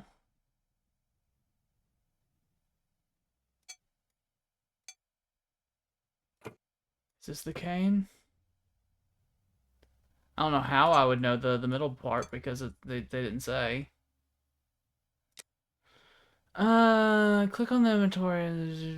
Next, click on item you're choosing on the left side of the screen. Then click on this item on the right side. The item will remove it simply.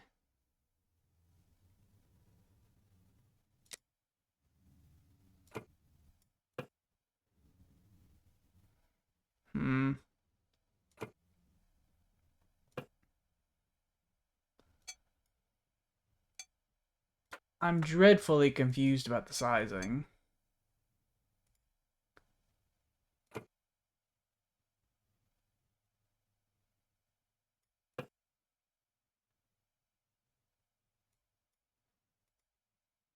Are they having a giggle with the sizing? That's not the sizing he gave at all, my friends. My good friends. Chiseled silver. Is this chiseled silver?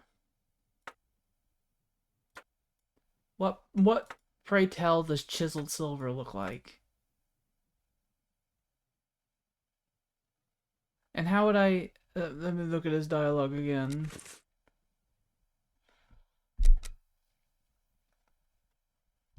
Stick is ebony, which I would think would be the black one, but it seems a little long. About 35 inches long. But none of them are even remotely of that size. Round knob made of chisel silver with a ring around the middle.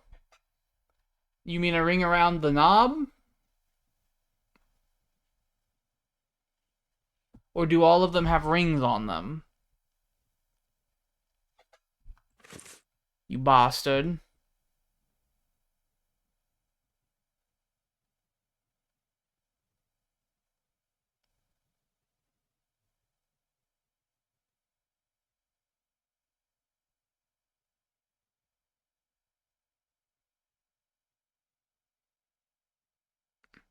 I assume the plain silver one here.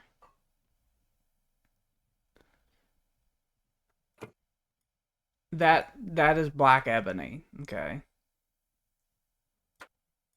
And that is of the silver.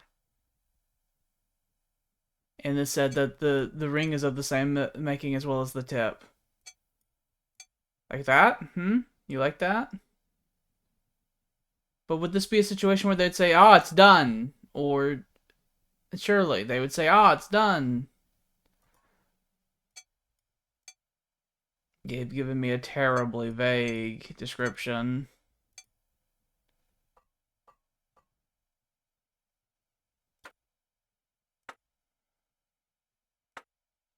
Why does he have a like a thing full of these?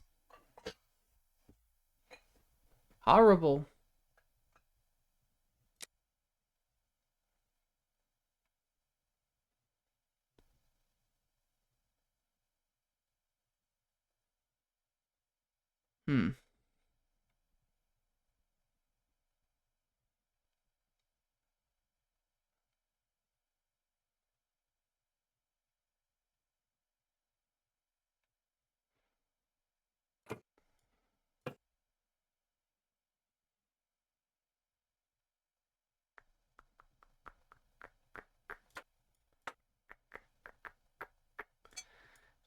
I just feel like, how about this?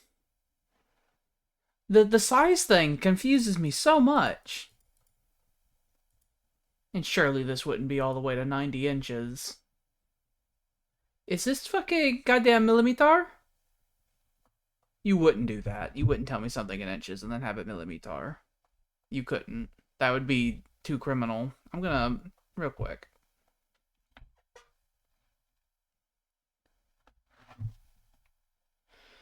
"36 inches, 2 millimeters."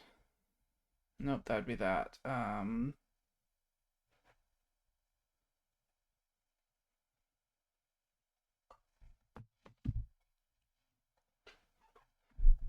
The hell is this measuring thing over here? You can't possibly. You can't possibly be 90 inches.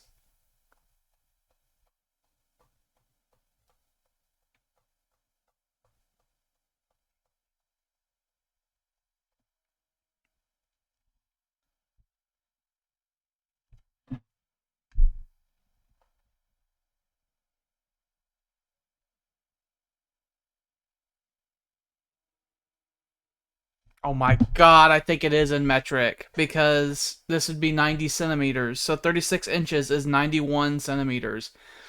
Motherfuckers. Monsters. monsters to use Imperial, good, holy, freedom Imperial in one, and then use French metric in another. Bastards. Alright.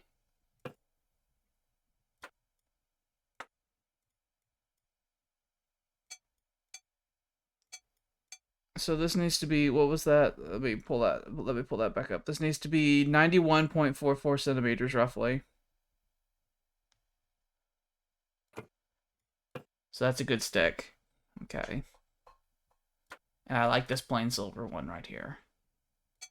Give the real long one, that's too short. What if we did this, and we used you instead? That'd put you up to 91. And this of the similar making. There you go, did it! Holmes couldn't have done better himself. Did it! What can I do for All you, I my needed dear was colleague? the fucking size, cocksuckers. You know what? I wonder if they were testing that and someone found it out too soon. And they were like, what if we fucked with the measuring just to throw someone off? As soon as I found the size, it was fine. Bastards. Also, I know what ebony is because they didn't describe. They just said what ebony was. They didn't actually say. They said it was ebony, but they didn't. So I knew what ebony was, and then I had the size. Bastards. Scum. I believe I found the knob from the stolen cane, which I succeeded in putting back together. That's the one. And yet I cannot give it to you, Doctor. I will only return it to the police, and only if there is an official complaint against me. Would there be a way to convince you to give me the cane? Find me a dozen solid adjustable harnesses for wooden leg prostheses, What? and it's yours, Doctor.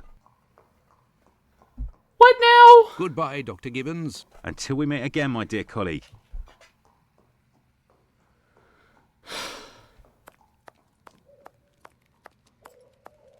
You just added more conditions.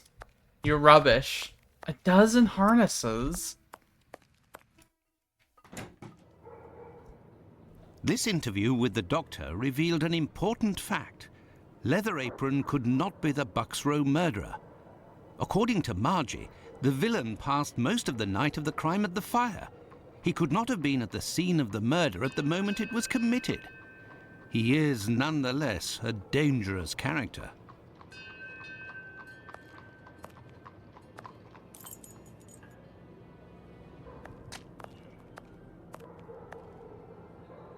I'm glad I got the stick, fucking puzzle. I am annoyed that they went from metric to imperial and it to just be annoying. There is some villainy in these developers. I picked it up over time. There is some genuine villainy. Between the puzzle they already had me do before, where they just threw a thing at me that had seemingly no sense to it at all, and just said, solve this, and then the imperial to metric system that they did there for no reason. I think they're just genuinely venomous bastards, again. What is up with me being stuck with the devs that are villains? What is up with that? Where am I going? What did I say to myself? I don't know, maybe we'll just wander the streets.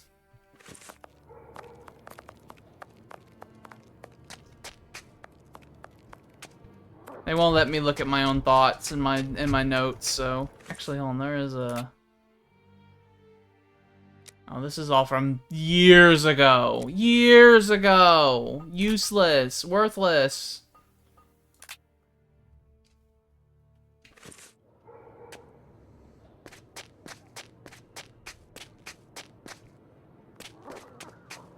Okay, so that carriage does show up every time we do that.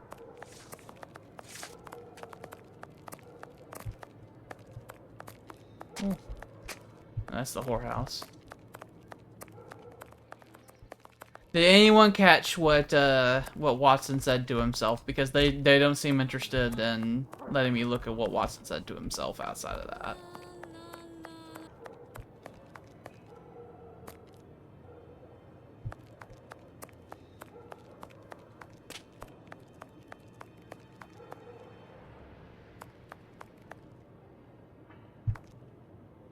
The wasp's nest. Interesting.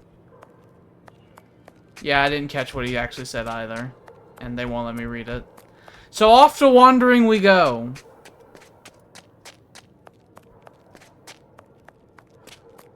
I'm sure he said, I should go here, and and there's nothing that will tell me that.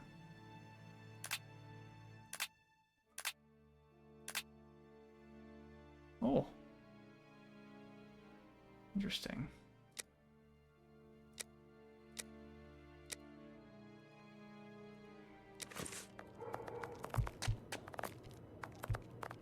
Tyler, you missed it earlier. Earlier, Sherlock fucking mounted Watson. I'm not even kidding.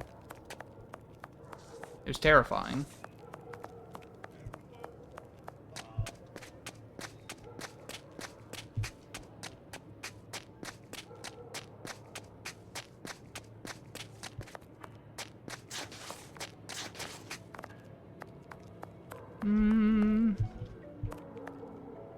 I have nothing to ask. There are vampires on these streets.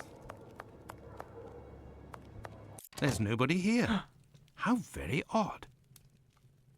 This is the Jewish cobbler, Solomon. I say, these things look like harnesses. Oh my, they are noisy. I will steal Good these. evening, sir. Pardon the interruption. The door was open. I didn't think that I would find anyone working at this hour. Good evening, sir. I didn't hear you come in. Obi-Wan Kenobi's voice. Say, those things that made noise, they are really harnesses, aren't they? Yes, horse harnesses. But I must tell you, sir, that the store is normally closed at this hour. That is why I've asked you to return tomorrow. I didn't come about my shoes. I came to speak of a cobbler, perhaps one of your former employees? A man with very particular habits. You aren't with the police by any chance? I'm sorry, but I do not want to speak of anything but shoes with you. I am not a policeman. I am Dr. Watson. It's Mr. Finlay, who told me that you might be in a position to inform me. Ah, that Mr. Finlay is a very brave man. And if he sent you, then you must certainly be a worthy man also. So, Doctor, who is this cobbler with strange habits? The man of whom I speak is called Pizer or Pyther, a man with a frightening face. Do you know him? Yes, John Pizer. He worked here for a while, but he is no longer here. Do you know where I can find him? No, and if you look, you will not find him. Why? Because he is in hiding, Doctor. You see, a week ago, a horrible murder took place in the neighborhood. A rumor circulated that he might have been responsible for this crime. They say he has quarreled with women of certain virtue in the past, if you understand me. Isaac, it is about the Bucks Row case that I have come to see you. I have the certitude and an incontestable witness that Pizer is innocent, at least of this crime, although he has attacked a number of street women. If he doesn't come forward to explain himself to the authorities, he is condemned to hiding and to take the fall for this murder. Furthermore, it will cast suspicions on your community because they must be hiding him. And while the whole police force is hunting for him, they cannot concentrate on the real assassin who roams the streets and, one never knows, may take any one of you any day. If what you say is true, your visit is a godsend to our community, Doctor. I tell you something. I know Sergeant Thick, an honest policeman who lives in the area. I'll tell John's family that he must go there to explain himself. But if you could please go as soon as possible to the police to give them this report that you say is incontestable. I will go as soon as I take leave of you. Thank you. If I can ever be of service in any way, do not I need hesitate to harnesses. ask. Could we transform your horse harnesses into harnesses for wooden legs? Adjustable harnesses? A good craftsman can do anything, Doctor. And I do believe that's what I am. Come back in a while and it will be done. That will be my thanks for what you have done. I shall return later. At your convenience, sir. I am spent. I would like to return home. But I promised to go to the police as soon as I could. Now then, let's go to the police station.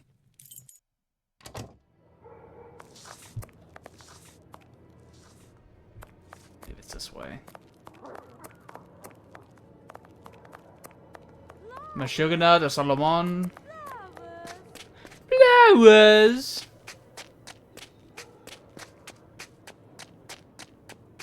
Flowers. Meow.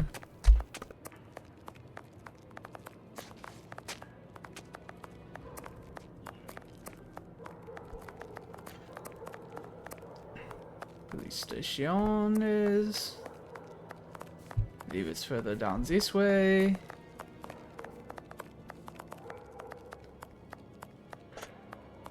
The Jews are good and honorable people, unlike certain other faiths, like Catholics. We don't trust those around here. They have funny beliefs.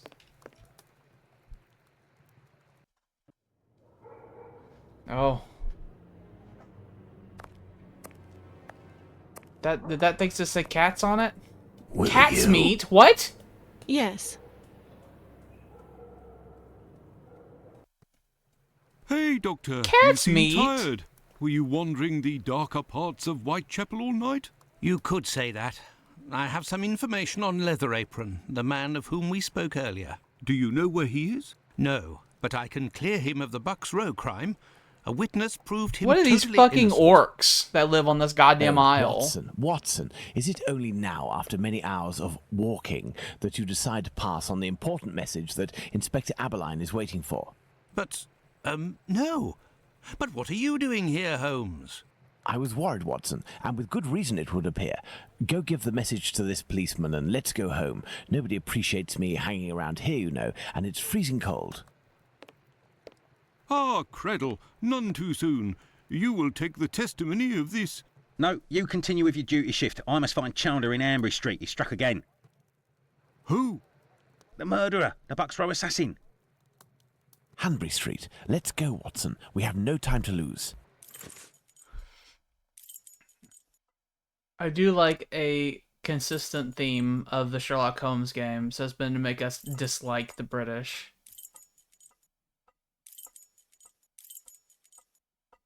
We're going to... I have no reason to go that way. Oh, I just want to go out so I can go find this hamburger street or whatever it is you called it. I have no reason to go that way. Well, let me just walk around. What do you mean?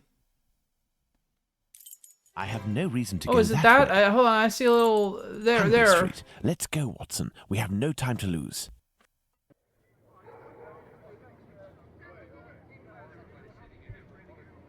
Cat meat, look at that. Maybe that's like just a Richardson packing case maker? Packing case? What the hell's a packing case? What is this cat's meat business? You can go in, Mr. Holmes. She's there. We didn't touch a thing. Oh, with my fucking just reputation, I can just go right in. They're like, oh, you go right in. We didn't touch a goddamn thing. You do it. We'll fuck it up.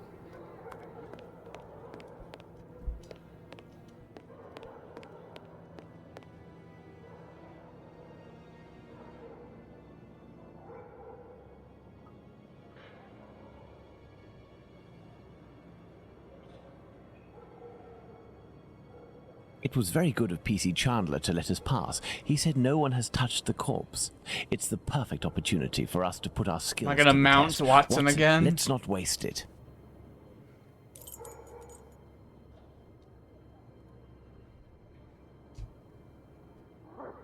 Let me look up here a little bit.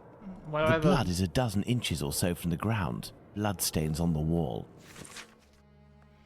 You're not gonna trick me this time.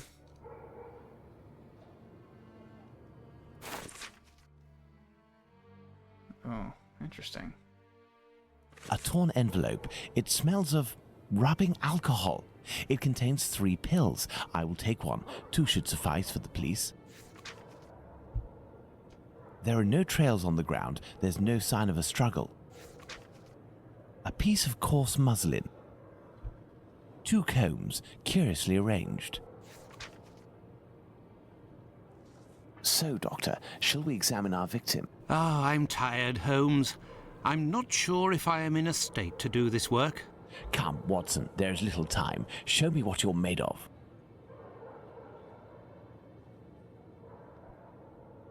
Oh, my God. Pray, Watson, pull yourself together. Can you establish the time of the crime?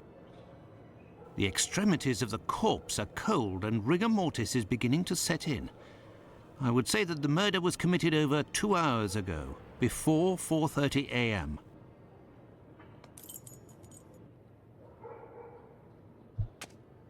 Ah, we have transformed her into this drawing because it is better sensible to our eyes. I'm gonna say there's one particular Ripper murder that I'm really curious. This door must lead to the cellar. The latch has been recently repaired. Really curious. Why do I have this in my hands? Get out of here. But I'm really curious how they're gonna depict it. This apron is soaked with water and has left a clear mark on the ground. It must have been left in water for several hours and has been there for some time. There is one victim, right? A Ripper victim, where he spreads her legs and he takes so much from her insides that you can, like, it's basically just like her hips left. Like, exposed into the open wind. And I don't know if we're allowed to show that in this, because it is quite shocking. What a stench! Nobody is hiding inside. This fence separates the courtyard from the neighbours, 27 Hanbury Street. Alright. Now, let's look at the stomach, or at least what remains of it. It's dreadful, Holmes. Who could do that to someone? That's what you're here for, Watson. Tell me what this man has done. The stomach has been entirely opened and... oh, my God! A number of organs have been removed. So, you're telling me that the organs were removed, Watson. They weren't ripped out. Not at all, Holmes. On the contrary, this is clearly the work of an expert. I couldn't have done any better myself. And the uterus is missing.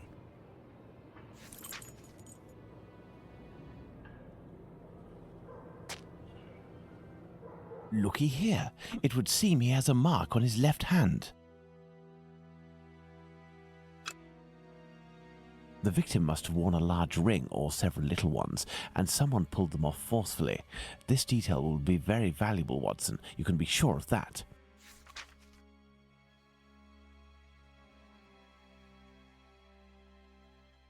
Her scary orcish fingers.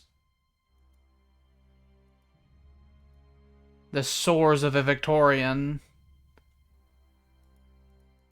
That's all I was looking at, is the ring? Okay. Let's look at this poor woman more closely. This cartoon of her looks nothing like the model that they had. A bruise. The victim's face appears to have bruising, wouldn't you say? Under the maxilla and cheek. There is less on the right side. Same as the last one. The tongue is swollen. Same as the last one. Look at her neck. What can you tell me? There are 2 incisions. Same as My the last dear Watson, one. now that we have found all of our clues, nothing remains but to subject them to our most likely hypotheses in order to deduce the facts. Please don't make us do the fucking, the little 3D animation thing again. I did not care for it.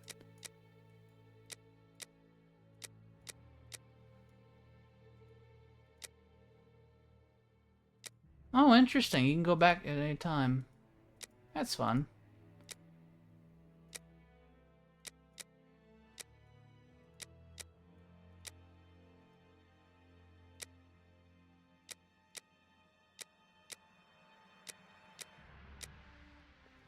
Alright, let's start filling these in. Alright, neither footsteps nor streaks of blood on the ground.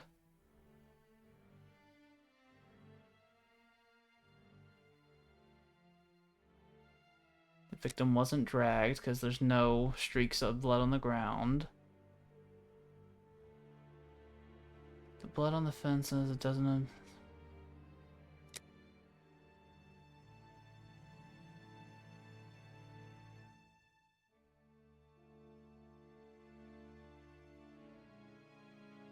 It spurted.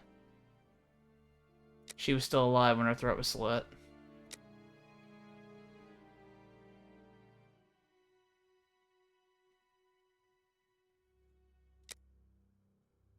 Okay, the victim has bruises under...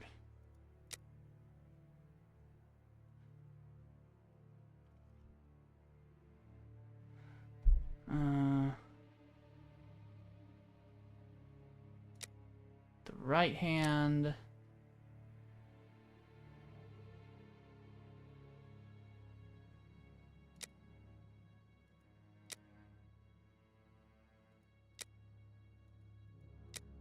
You mean, what are you saying to me? I guess they did look different, the throat slashes this time. Get out of there, Jesus! I hate this UI. It's no good. I was gonna say earlier, I forgot to, but whenever we were doing the first one, I like the concept of this, but the UI is like so bad that it can take a simple concept like you can have an idea of what you're trying to say, but just like trying to do it. Like, it's so hard to, like, click the things and figure out what you're trying to do. That it's, like... I like the idea, but it's executed rather poorly.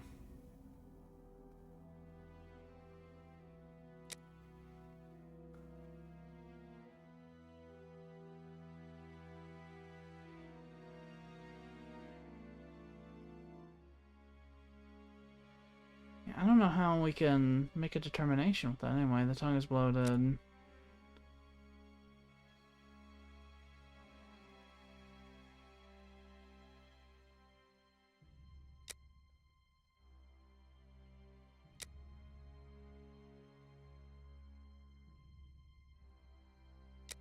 There we go. We haven't gotten that part except for that first puzzle.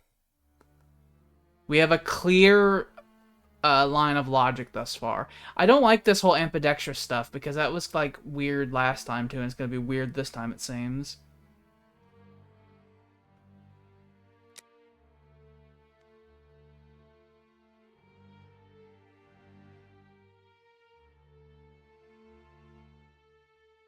I don't know how I would deduce any of this from this. Ah, shit, it's gonna leave. I don't know. How would I be able to know an envelope was near the victim's head to that? Bollocks, I say.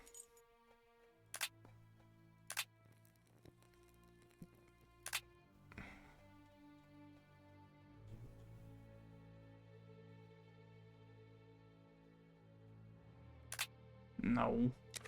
No. No. I'm stuck in the menus. It's just an envelope.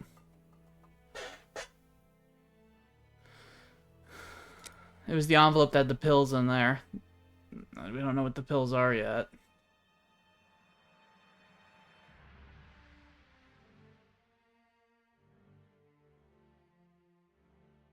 Maybe an envelope was brought up by the victim. We'll try that.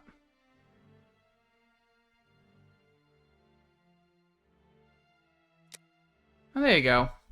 Just guessing. It's like, you did that right. That was a guess, all of this, because I don't know how you would deduce any of this bottom bits here. Okay.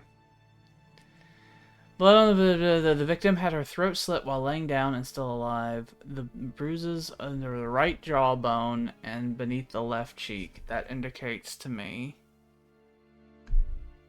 Okay, can I look at the face again?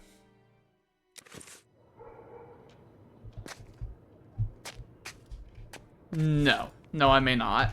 I see. Cocksucker scumbags.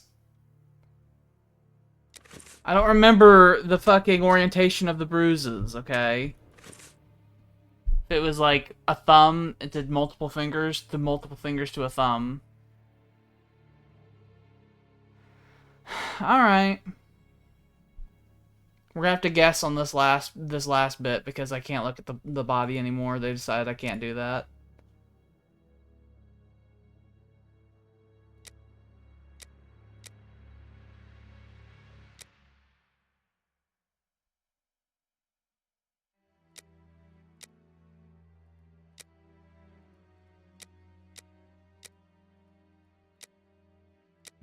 I really wish I can look at the body again. It's very annoying. Very, very, very, very, very annoying. I also wish I can clear. Why can't I clear an option and like go back on it instead of having to just leave it like that? Like I said, the UI for this whole thing here is no good. The items of the victim's feet are very orderly.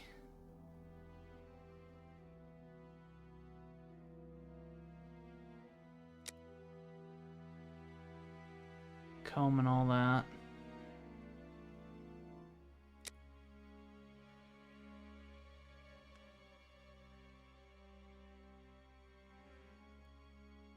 Hold on, let me just...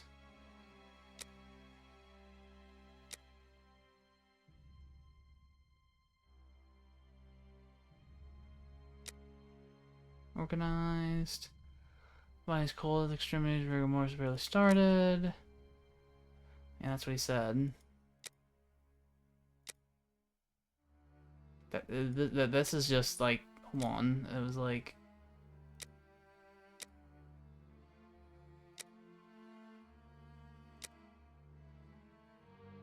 barely 2 hours ago? Rude. That was very rude. Yeah, I don't understand why you would even have this line here. Recent large scrape on the first phalanx of the middle finger.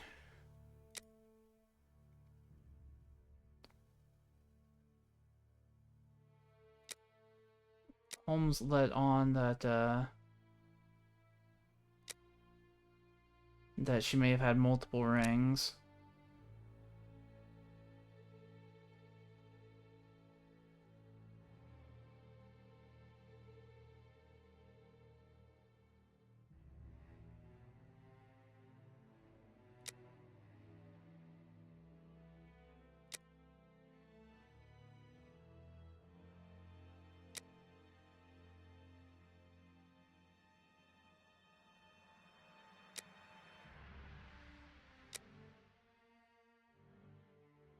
Wounded around the neck is jerky and not all in one piece.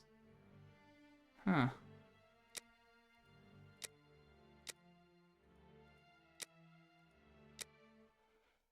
Organs are missing. Well, I doubt he used a weapon of great size. Oh, he used a weapon of great size? What, like a fucking goddamn... How would you determine that? You use a fucking goddamn meat cleaver? Surely you can't just, like, remove organs inside a body cavity with a meat cleaver. That'd be a mess. Cut your own goddamn fingers off trying to do that.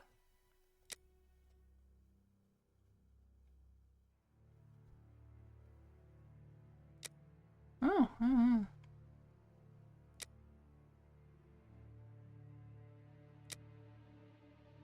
Oh, no, it wasn't ripped out. It was taken out. They're trying to fuck with me. Just little verbiage there.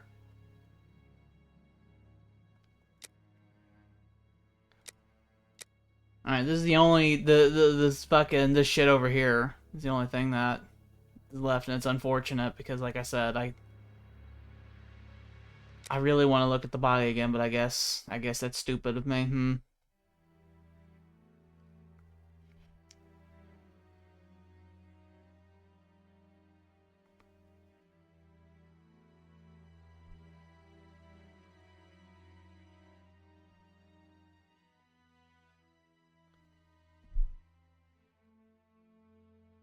Be with the right hand. Yeah.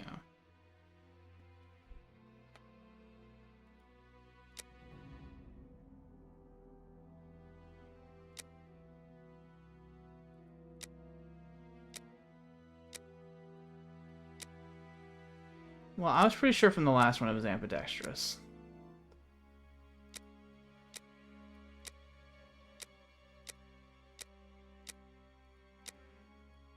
We know this isn't any different because this is all correct. Just let me go. Okay. Listen.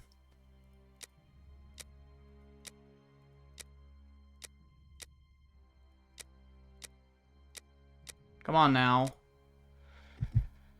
We're gonna fiddle with this for the next 2 hours. Me just messing with these 3 things here.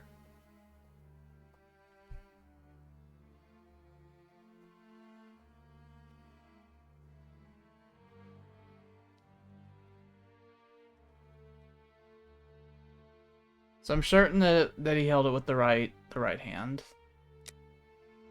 They didn't go into very specifics on the neck bit this time. Last time they had a coroner's report and stuff like that. They just said it's slit, you know.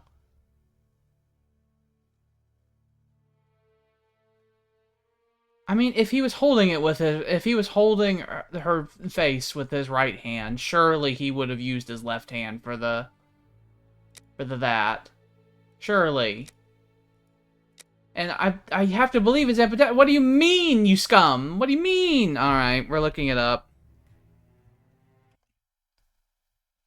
And then it might have crashed. We'll have to see. Because it's it got really scarily silent when I hit Alt Tab. And I have not saved. I just want to put that out there. I have not saved once this whole stream. Oh, no, it's fine. Alright, saving. Save with incredible vigor. There we go.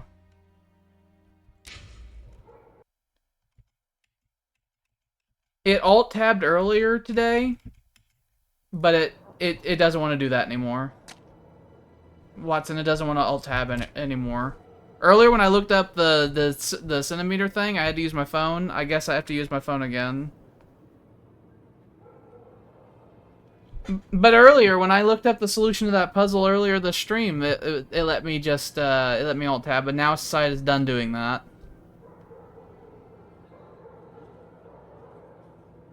Sherlock Holmes versus Jack the Ripper walkthrough. What do I need to put for this one little bit to move on, please?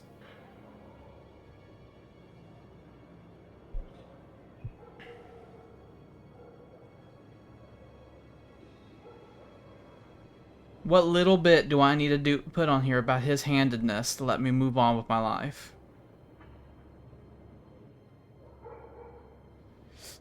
Ba ba ba ba ba ba ba ba ba ba ba. Chapter 2.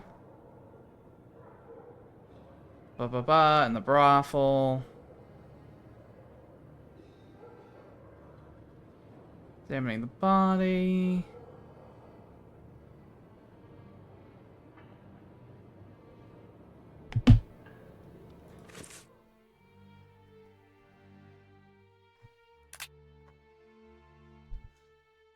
There's a right jawbone and beneath the left cheek.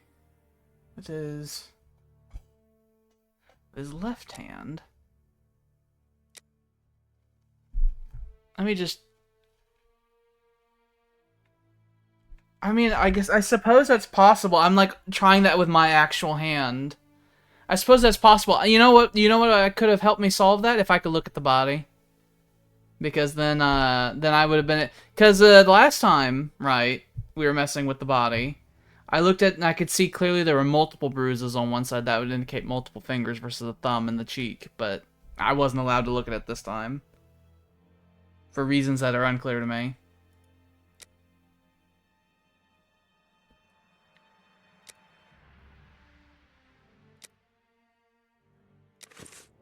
I hear a noise coming from the street, Watson. The authorities are arriving. It's time for us to go. That was just it being a little bit of a prick. Right there. Always saying the same things. I'm thinking, Watson. Very good, Watson. As you wish, Watson. But I am thinking too. So much so that I can't sleep. Annie Chapman. Good Lord.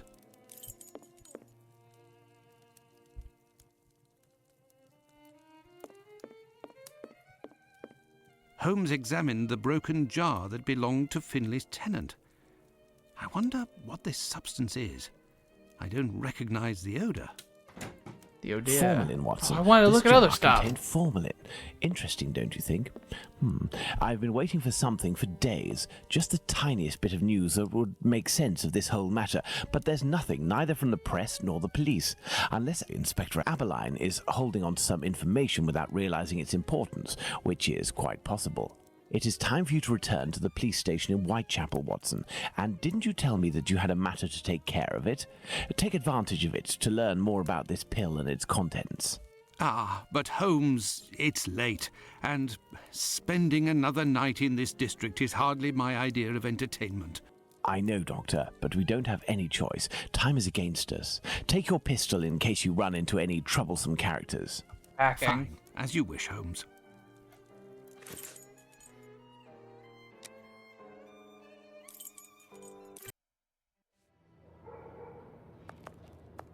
Okay. Back on the streets. Good evening. I hope I'm not disturbing you. Not at all, Doctor. This man, Mr. Richardson, is a witness to the horrid affair at 29 Hanbury Street, the murder of Annie Chapman. We are discussing the relevance of his testimony. You're probably not in a position to discuss it with me, but I would like to know more about what you call the relevance of this young man's testimony. Oh, there's no secrecy. It's simply that the testimony given by Mr. Richardson doesn't match the time of death given by the coroner, Dr. Phillips. What was the time of death, according to him? Before 4:30 in the morning. My conclusions were the same. Were there any other conflicting testimonies? Well, 2 other witnesses summoned at the preliminary inquest gave testimony, but in these cases too, the times don't match. Do you remember what it was they said? I didn't question them myself. A colleague of mine took down their statements on paper, but on deciding they were of little use, he tore them up and threw them in the bin. There's no point in being bogged down with useless paperwork. Oh, I see. I see. Very good. I will take my leave, Humphreys. Goodbye, Doctor. You're a very, very good police force. Here are the ripped statements. I can piece them together again. Okay. Alright. Let's get the corners going.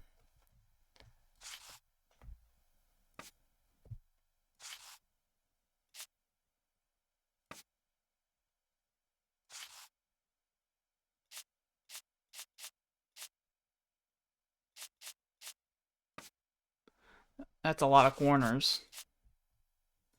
That's a lot of corners.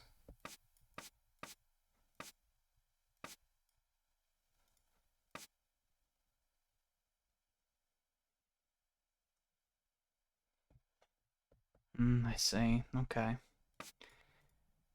Let's do this, okay? How do I throw you into hell? See if I can find something that can fit this.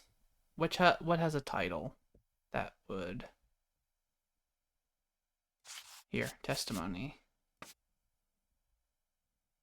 Testimony of Elon Musk.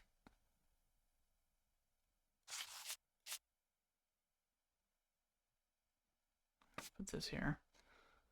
So it's to grabbing use.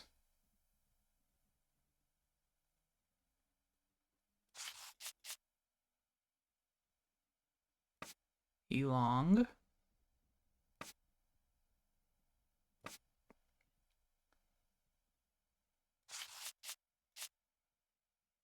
Testimony of a Kadash.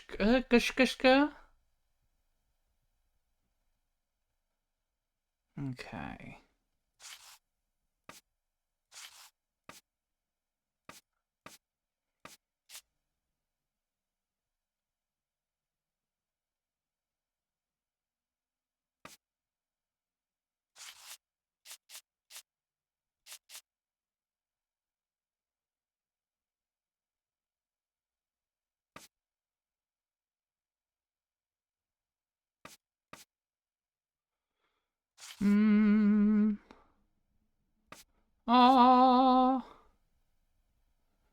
We're making progress. Holy, holy progress.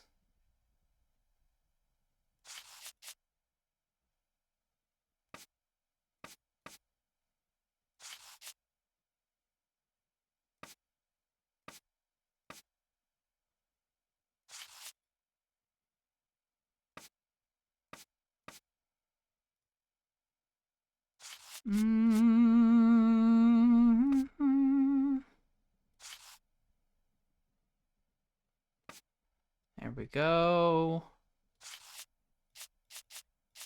We're working our way through it.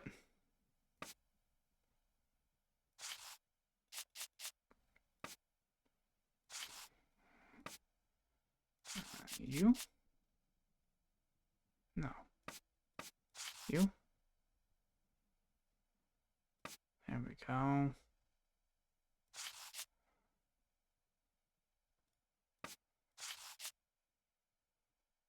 No. No. There we go. There we go. We got you. Got that sorted.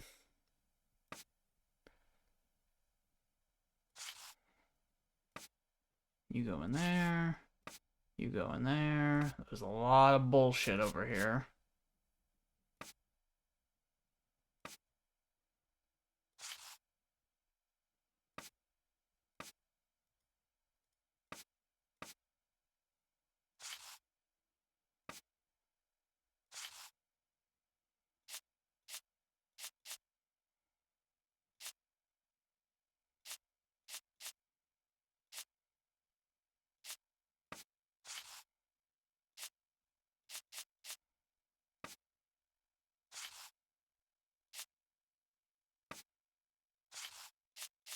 There, Boom. all done. Holmes couldn't have done better himself. Alright, on the morning of the murder, the witness left the domicile at 32nd Church Street approximately 5 a.m. to get this. I think that has been about 5:30. The witness was certain at the time, as she declares that she heard the clock of the front of the phone.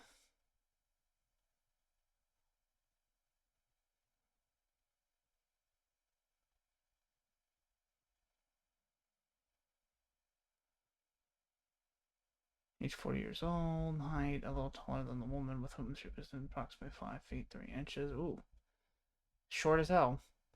Clothing, brown stalker hat. Deer stalker hat, you say? Dark clothes.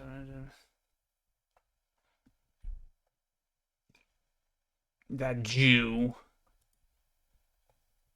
Okay, what's the other testimony? There we go.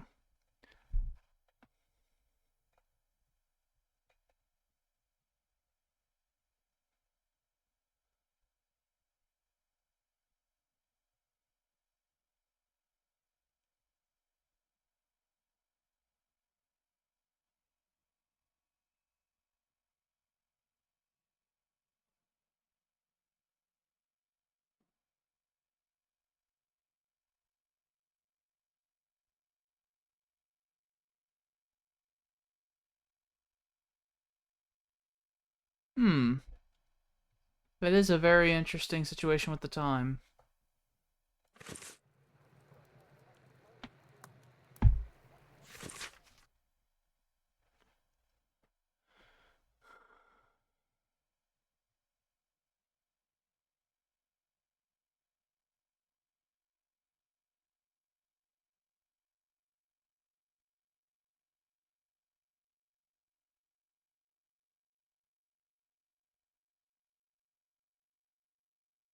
Indecent assault.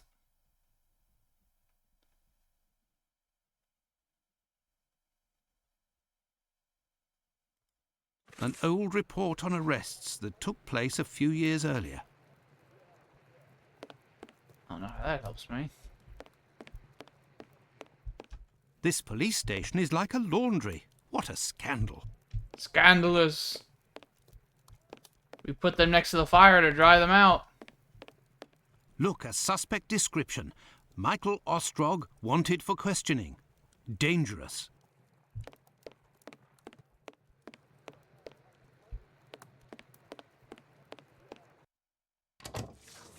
Interesting. But do I need to talk to him at all, perchance?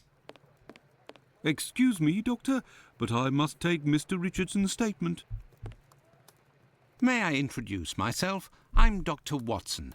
I am... You wouldn't be the chap what writes the detective stories in that there paper? Oh, well, no. Yes, indeed, my stories have It's a been published in the terrible Strand. accent. Oh, blimey when I tell you. Gorblimey! It would seem your testimony is the subject of some debate. Could you tell me what it was about? They'll be telling you I'm a bit befuddled about the times that I told them. But it can't be so. I knows what I sees and what I don't sees that morning. What did you see, or what didn't you see? And at what time, would you say? I'll tell you this for nothing. It's me old mum who lives at the house where the body was found out back in the garden. She has her shop at the bottom to the right of the stairs. Her door was broken down not too far back because it's a real zoo it is. Right, the morning it happened, I head that way to see if me old mum has finally had the place broken into. It was 5:15 when I got there. That I'll swear on me dear old mum's life. I had a look round to see if the cellar had been taken. No. I had a little sit down on the stairs by the courtyard because me shoes were causing me no end of pain and I had a cut and all. I didn't see a single thing below the steps, Doctor, not one single thing. If there was some bird all covered in blood, tain't no how I could have missed that, even if it were night time. Right, 5 minutes after getting to number 29, I had to clip off. And now they tells me that either I can't tell time no more, or I was fixing me loafer next to a stiff that was still steaming. All right then. Evening, gents. He had a bunch of 6s and 7s. Yes, Doctor? So, how far along are the investigations into these 2 recent murders? Everyone around here believes both crimes were committed by the same man. But as for the Hanbury Street and Bucks Row crimes, nobody has heard or seen a thing.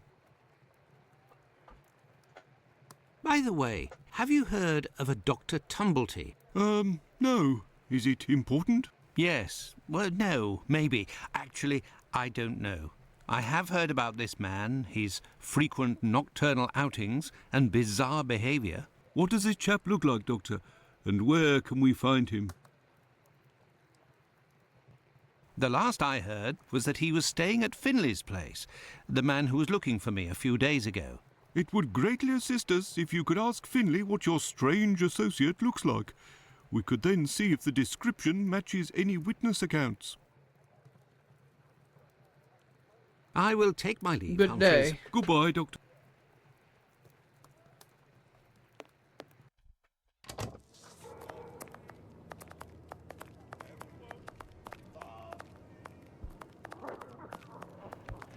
Let's see, let's go by the boarding house.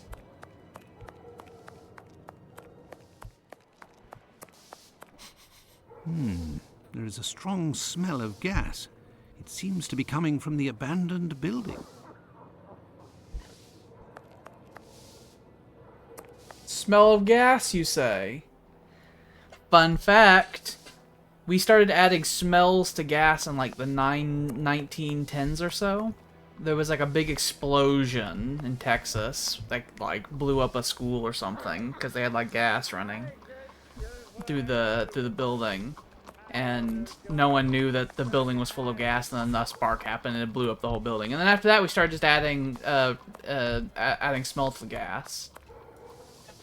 Good evening, Finley. How are you? Oh, good evening, Doctor. So. And you? It smells of gas here. You might say, Doctor, without wanting to speak ill of the force, I have to wonder if the police are up to something. What do you mean? Well, I was outside yesterday evening when the light went out at my place, and a gas smell came from the abandoned building across from my place. And a minute later, the police arrived and was snooping all around like it was them who hit the gas before arriving. Have things sorted themselves out with your strange tenant? Don't talk about it, Doctor. That man is truly bizarre. He goes to the most sordid locations once night falls. 3 days ago, my wife told me she saw him come in with blood-stained clothes and a fearsome look. You don't say. Interesting. What does he look like, and how old is he?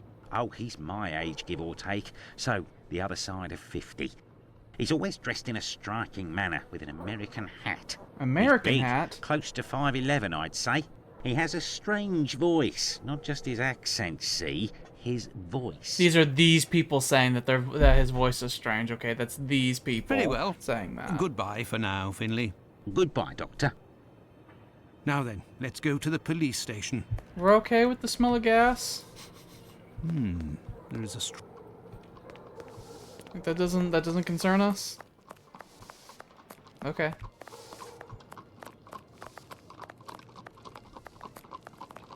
This doesn't seem right. No, it is right.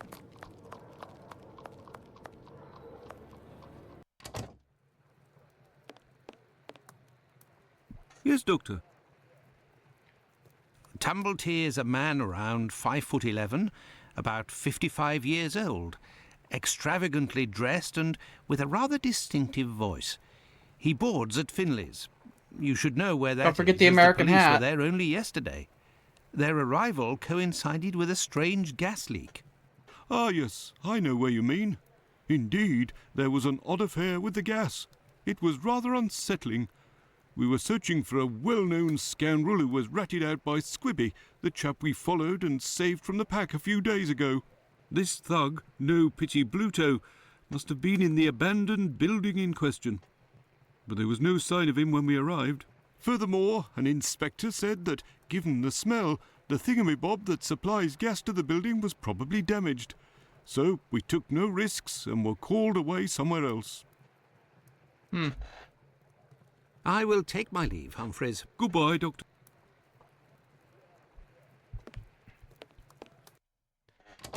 I simply... Hold on. I'm gonna save it.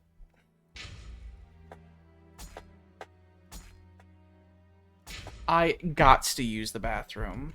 And I would love to put up the technical difficulty sign for a bit, but they won't let me alt tab out of this game, so I can't do that. So you guys are just going to be left in the pause menu for a bit while I go to the bathroom, because I simply really must go. I will be right back.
Okay, I've returned.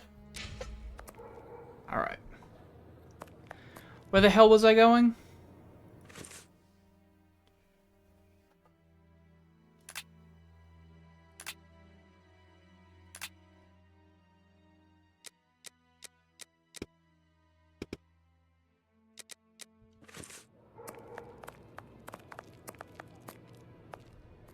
I don't actually know where I'm going, and I'm going now.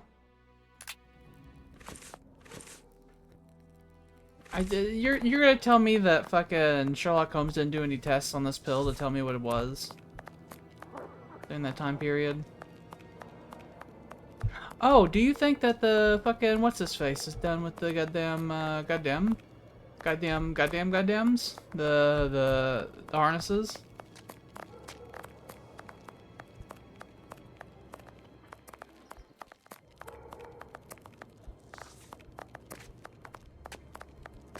Excusez-moi.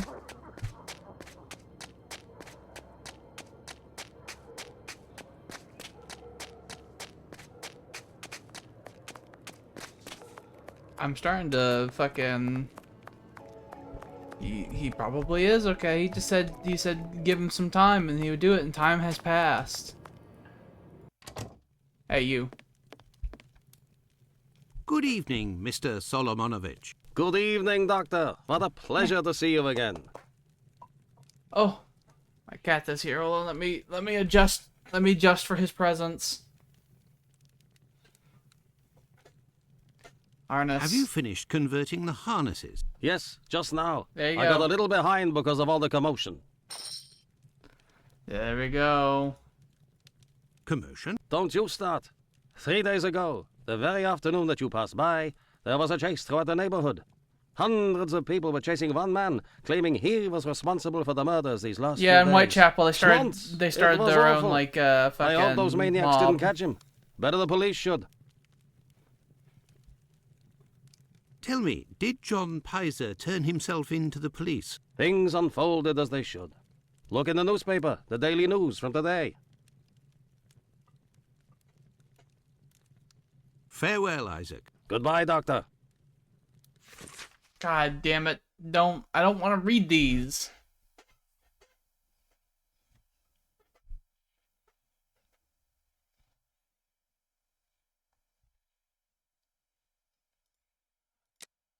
They're gonna make me do a big thing with all of the goddamn newspapers at some point. They're gonna, and I don't wanna.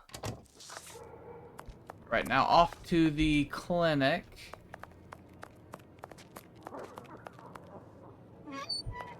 Give the things, and then he'll give me the thing, and then I can give the thing to the thing. And then she'll tell me the thing for the thing and the thing. Good evening, Dr. Gibbons. Dr. Watson. Did you keep the cane we spoke of last time? I was going to sell it tomorrow, would you believe, having not heard word. Here are your harnesses, Doctor. They are top quality, I'd say. Definitely worth the price of this walking stick. Here, it's yours. There we go. Do you have any formalin here? No, definitely not. They have it in university hospitals to conserve anatomical specimens in jars. But in a little clinic like mine, we don't keep anything but bad memories.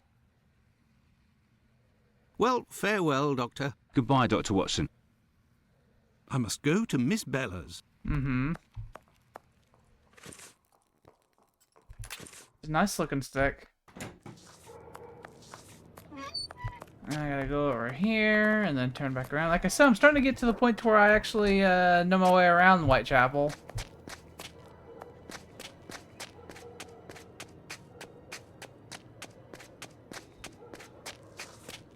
Then there's that. The runaway carriage that shows up. And then over here's where the whores go.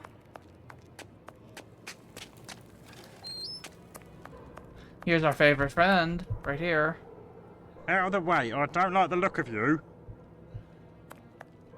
Get him. Remember, these are the people Out of the way, I don't like the look of you. that said that one dude sounded strange, okay?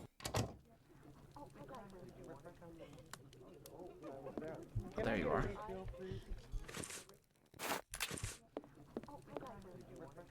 Good evening, ma'am. Your door was open. Isn't that a little dangerous? Hello, Doctor. Don't worry, if the looks of anyone who enters doesn't please She's got a gap. me and my pistol know how to convince them to leave. I see it on the desk. I found the cane that was stolen from your client. Here it is. Doctor, you are a real We don't have enough saint, space I on the can see soundboard, that. Jordan. I'll We'll have to finally pay be able to Discord present funny my money if you bill want to do this that. I damned already had to get canter. rid of some stuff If to add by fucking chance Funny you see Mussolini. him, tell him that a little surprise awaits him here. Unless we have space on the Alderoth Circle soundboard. You told me you would give me some information on this Dr. Tumblety. Agreed. He's a Canadian or an American. He parades from time to time through the neighbourhood in a 50-guinea suit and acts like I don't a know doctor. how much money that is. But for business, he isn't worth it. This damn Yankee hates women. The few times that he was approached by the girls, he spit on them, all the while hurling insults. It would seem that he was hunting for the bad boys. He's looking for trouble, that animal. Does he frequent any pub in particular? Aye, the Wasp's Nest on Burner Street, I remember think. seeing that sign. A seedy spot even by our standards. Do you happen to I'll just have know to find Annie it again. Chapman, the poor woman who was killed 3 days ago? Dark That would be alley. the second time Like where I all saw an the interesting drifters in the sign, area, I've and seen her then I once was or led there twice. later. With Just by respect to the dead, happenstance. and he really was the bottom of the barrel. What do you mean? Well, in our profession, the pretty young ones go out when night has barely fallen and don't have a problem finding takers. But poor girls like Annie or Polly Nichols, who aren't as tender and are often sick, sometimes trudge around for a whole night in the cold and the rain before landing a client. And that doesn't help their appearances either. They don't have much choice about paying for a bed for a few hours, a glass of gin or a hot meal. How terribly sad. That's the price of survival in Whitechapel, my angel.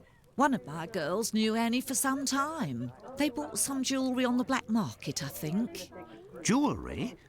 How could They Annie Chapman edited have some stuff possibly there. afforded 'Cause jewellery? The text said it was from a black fella, and Luxuries for a the woman dialogue are did always not mention relative black to her fella. condition, Doctor.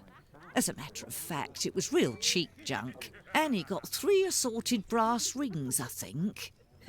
It's been said I have a memory for jewellery. How is Lucy keeping? She's doing well, Doctor, but believe me, it won't last. Rare are the girls who can build a future in our profession. Very well, I shall let you get back to work, Ma. See you soon, my love. We're getting deductions? What do you mean?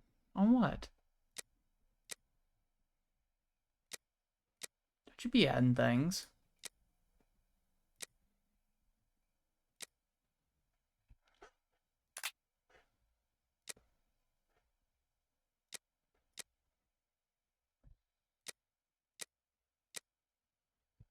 Interesting. Gun. Did I actually give her the cane back? I did.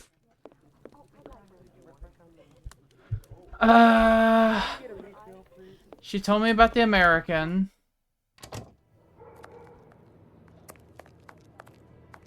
Out of the way, I don't like the look of you. There we go.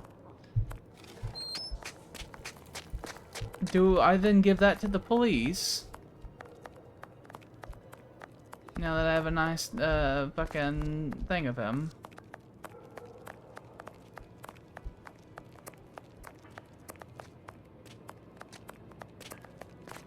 Jackie is really demanding attention right now. He's harassing my arms.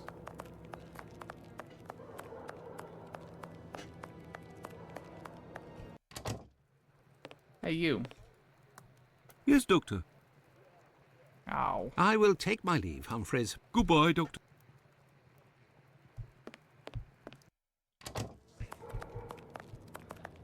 I'm unclear where to go next. Oh, I have to go to the bar. I have to go to the bar. I have to go to the bar. I have to go to the bar. I have to go to the bar. The funny nest. And I have to remember where the hell that was.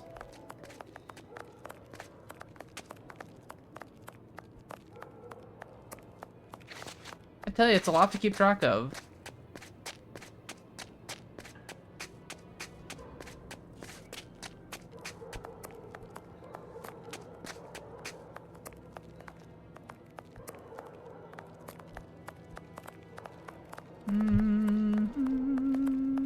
There's the funny boot shop.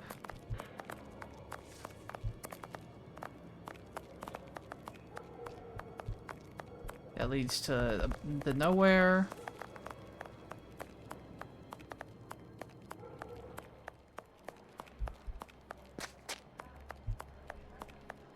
Here's where that murder, the first murder took place. There's where Sherlock mounted Watson. I have no reason to go that way. Okay, so it's not here.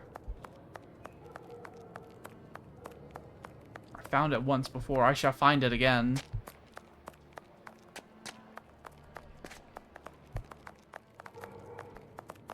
Was it down this way? No, because I had the big old sign. I have no reason I have no reason to go there.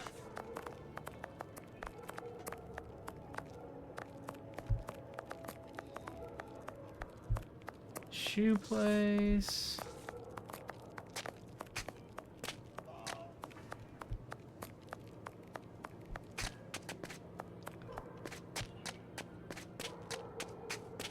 Wasp Nest Bar. There's the speeding carriage. Right on time as always. Bordello.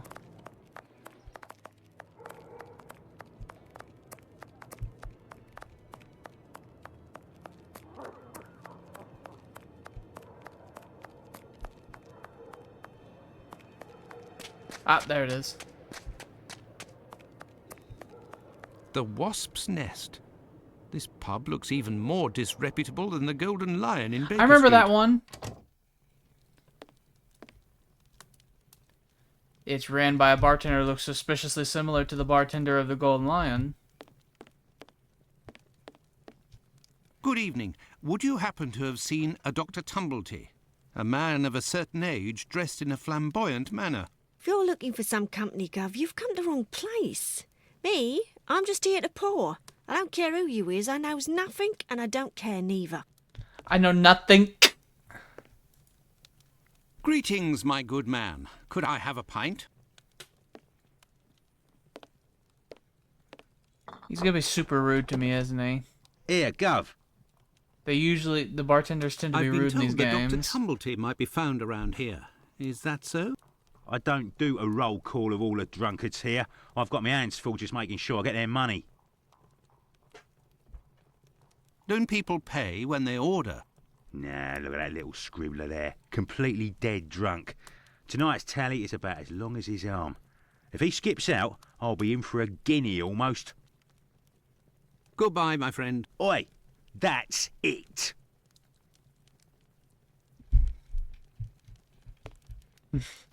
Was that something I did a giggle over? This is the sink where the barmaid puts the glasses to soak. Look, red ink. What's that doing here? The bottle is closed. There must still be some ink inside, and it looks like a glass. The barmaid must have put ink into the sink by mistake. Right, do I get in your way? Me? If you'll excuse me, sir. Interesting. Good evening, sir. Well, I know you. Why, we met at Miss Poolman's the other day. So you've come to slum it in Whitechapel, eh? Do you know Dr. Tumblety, a Canadian or American chap, quite an extravagant dresser, frequents this pub now and then? Are you intimate? No. What do you mean by that? Oh, nothing at all. Is this Dr. I Tumblety just wanted to gay? prove my discretion concerning this man, in so much and so far as I know him. You wouldn't like it if one day the tables were turned and everyone was talking about why you were in the borough. Isn't that so? As it happens, I saw Miss Poolman recently. She told me that she couldn't wait to see you again. She said something about a surprise that is waiting for you at her establishment. Why, that is some of the best news I've heard, my friend. As The thanks, cane. I would like to let you in on a secret. The man that you were talking about, and whom I happen to know by sight, passed by and went through that little door that you see over there. Another man let him in. They weren't together for more than a few minutes, to be sure, eh? They be fucking. They be fucking. Well, I will continue my search. Ah, love. But what is this person trying to imply? This matter is beyond me. Oh, Watson, you Victorian man. Hey, you can't go in there. It's private. Got it? Just pull out your fucking pistol and tell him I'm going in! Be an American. Good evening, sir. I recognize It'll be the you. coup of my career, Governor said. Ha! You'll make loads of dots of the paper, he said. Weren't you the curator of that museum? You're a journalist? That's so. Tom Bulling at your service. The Whitechapel ferret, the wizard with the scoop. You don't appear to be in a state to write anything, my friend. You're mistaken. Whiskey passes through the blood and turns into ink. Simple. You see, Homosexuality mugs and did come up inkwells are once all on the same. Columbo, and Don't it you did, think you it should did settle your confuse tab Columbo and go greatly. home? My red ink? Where's He was like, my you mean red you, ink? oh, I see, oh. If they don't return my red ink, it's my blood you hear. Very well, I'll be on my way.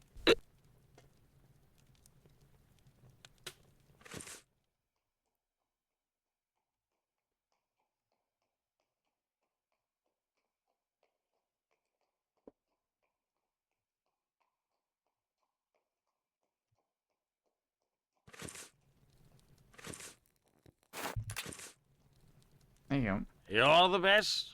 The boss told me. My red ink. Well, where's she be? I found your red ink, my friend. You should settle up and head home. Thank you, my friend, thank you. The spring-heeled phantom will be revived. The spring-heeled phantom will be revived.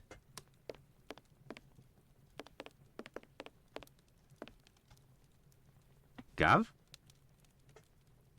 Here you go. It's on the journalist, my friend. I owe you one. The next one is on me. What'll it be? Nothing, thanks. But I may need your help. Listen, my friend. I would like you to let me in the door over there. You're a bobby. A peeler? Absolutely not, my friend. I am a doctor.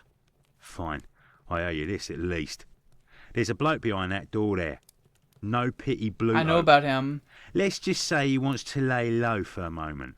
So I don't think he'll be opening the door just now. Unless... Tell him you have word from Squibby. They'll open the door. But who can say what'll happen when the door closes? Goodbye, my friend. Oi! That's it! That's it. He reused the dialogue from earlier. Let me in. I have news from Squibby. But stay calm. Oh. And who are you? Where's Squibby? He's out. To be honest, I don't actually know this Squibby chap. I was actually wondering if you knew Dr. Tumblety, a Canadian or American fellow. He came in... Sure we know him. Excellent. Can you... You know about gas? I'm afraid not. I am a doctor. Then I ain't interested. You can be leaving now. But if I find out who snitched to the peelers, I'll find you. Got it? But I can pay you for...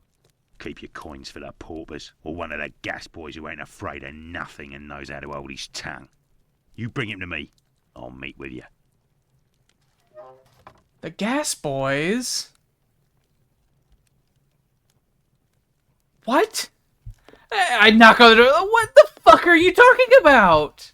Also, what is it with fucking criminals hiding in back rooms of these inns? This is like the third time this has happened in the series.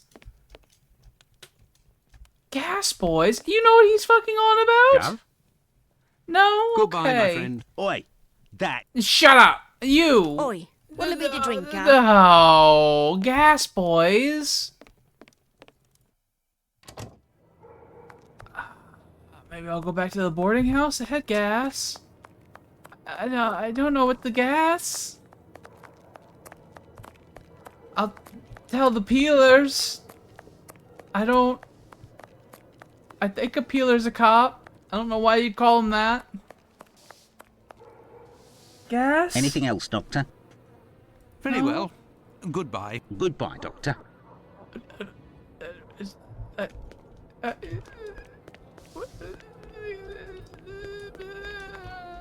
I don't know what that man said to me. The gas boys don't fear nothing. What? Let's read what he said again.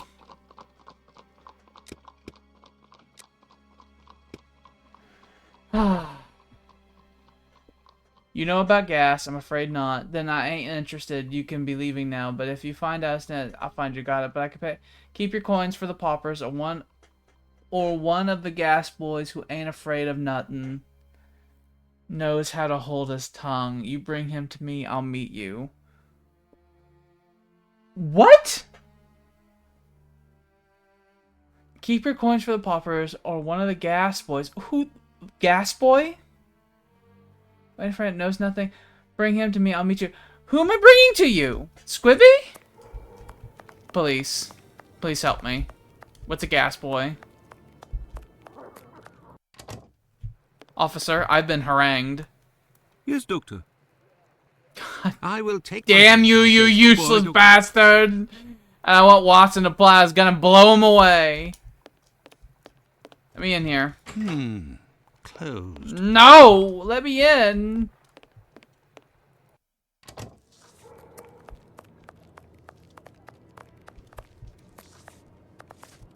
I know where one of those fucking, those Bloodborne boys are. I've seen them. They're by the screaming trolley. Hey, you. Are you a gas boy? Tell me, is it... You should return home, sir. Road. No, it would be better not to insist. Are we afraid the police just out on the street are just gonna start hitting us with sticks if we ask them too many questions?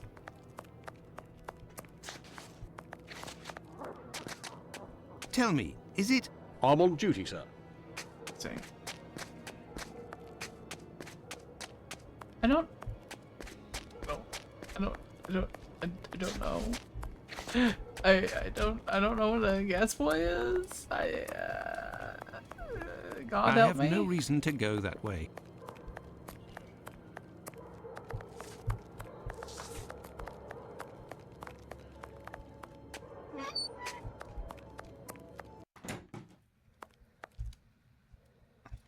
Doctor. Yes, Doctor? Well, farewell, Doctor. Goodbye. Thought you were going to be a man of science. You could explain to me what a gas boy is. Who is Squibby?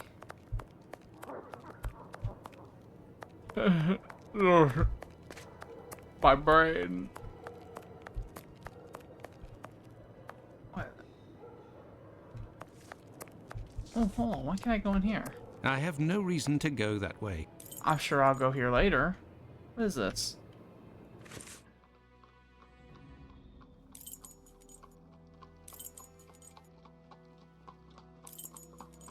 Pet shop? Asa. Oh, is it A. Solomonovich? Importer of exotic animals. That was really hard to read up there with that font and that color.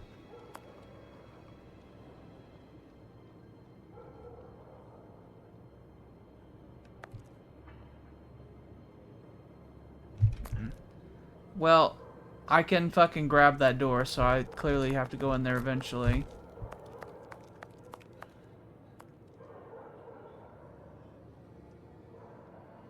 Not sure.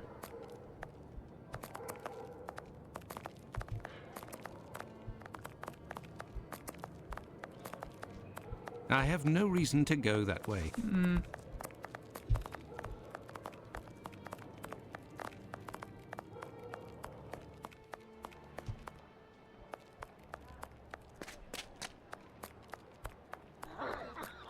No, this is where the murder happened over there.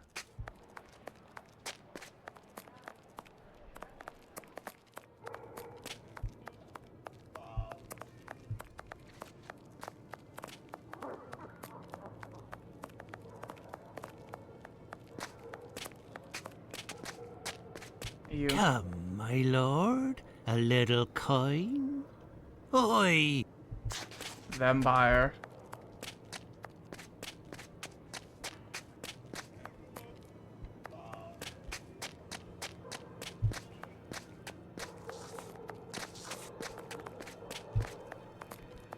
Tell me, is it?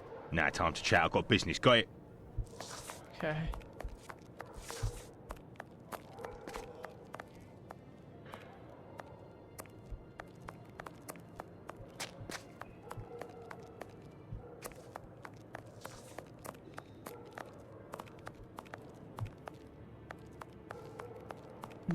And then he had nothing to tell me. What's this pill? Who would I give it to? What do I do with it? What if what if I give the pill to the doctor?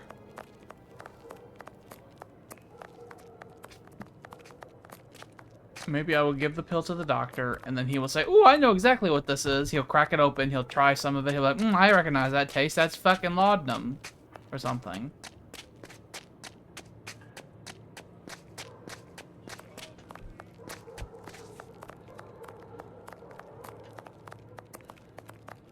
Excusez-moi.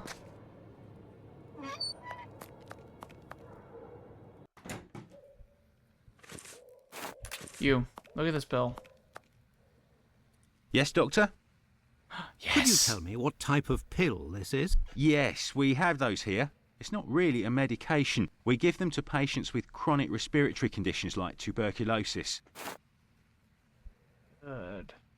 Did you have a patient by the name of Annie Chapman, the woman killed 3 days ago? Indeed. She came in the morning of her death. Poor woman. Did you give her these pills? Yes, now that I think of it. She actually came in twice. The first time I gave her an almost empty container without making her pay. She came back during the day and said she dropped the container and stepped on the pills. She wanted to know if I could give her more again without paying. I refused. After she left, a patient who was there told me that he lives at the same place and confided that she had been lying. He saw the pills fall in the tenement's communal kitchen, but the woman immediately wrapped them up in a piece of paper. Where did this paper come from? According to this man, she'd found it near the chimney in the kitchen. Anyone could have thrown that paper there. That envelope can't have anything to do with the murder. Pardon, Doctor? Nothing. I was just talking to myself. Well, farewell, Well, that was Doctor. a confusing Goodbye, little journey Dr. we just Watson. went on right there in that dialogue. Well, it would seem that I have all the information I need for my investigation. Anyway, this fellow Bluto at the Wasp's Nest is rather shady and doesn't look like he'll want to cooperate. I'd be better off returning to Baker Street. Holmes will certainly know what to do. And besides, I am worn out. Holmes will beat the shit out of Bluto.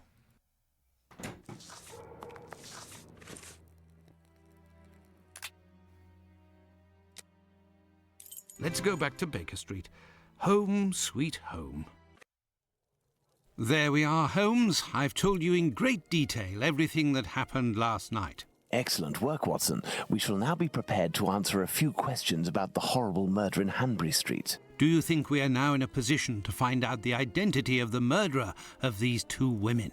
No, I don't think so. It's outside of our scope and not our responsibility. As much as you've done for Leather Apron and the affair with the pills, our mission is to help the police by ensuring that they don't get caught up following false leads and to point them in the right direction. Let us start from what we know with some certitude. As you have just said, it is almost certain that the same person killed the Bucks Row and Hanbury Street victims. The reason to assume as much are numerous, and I shan't elaborate here. What do these two victims have in common? Prostitute? Don't do it. Okay, thank God. Thank God. I was certain they were gonna put up the text. It's true these two women were in the same profession, but... Indeed, Watson. These two women were both prostitutes. That is of vital importance, Watson. My memory from your examination of the scene is rather hazy. Didn't you say something about the killer's frame of mind? I was talking about the victim's possessions that were placed on the ground and the rings missing from Annie Chapman's fingers. This killer is a cunning predator, comes from a rather humble background, and shows steely self-control in carrying out the murders. Something is puzzling me, Holmes. Richardson's testimony contradicts the time of death given by Dr. Phillips, which also matches my own, 4:30 a.m. And yes, we shall confirm that, Watson, and attempt to determine the precise time of death. In order to do that, we will need to place everyone involved on a timeline.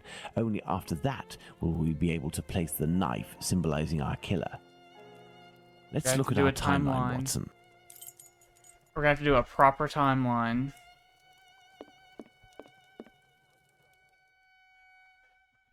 Okay. Oh.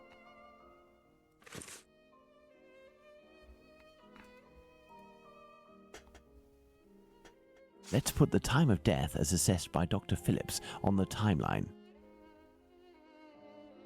The assessment of the time of the murder given by Dr. Phillips and yourself, Watson, 4:30 a.m. We left the station at 6 o'clock and it took us 20 minutes to arrive at Hanbury Street.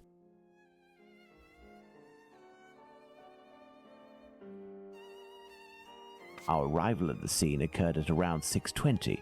Given the distance separating the two locations, we can deduce that the corpse wasn't discovered after 6 o'clock, and therefore that the murder must have been committed before.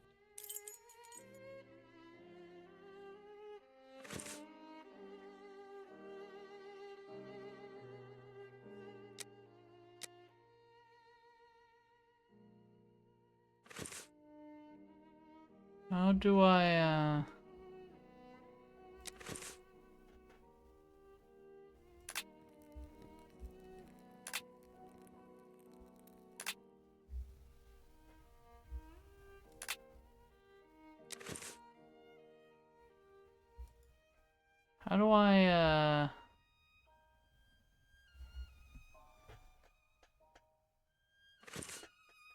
How do I, mark anything else?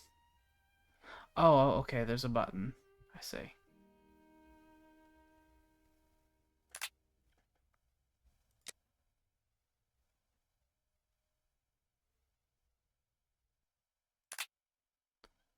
Let's see, what was the name of that one guy I talked to?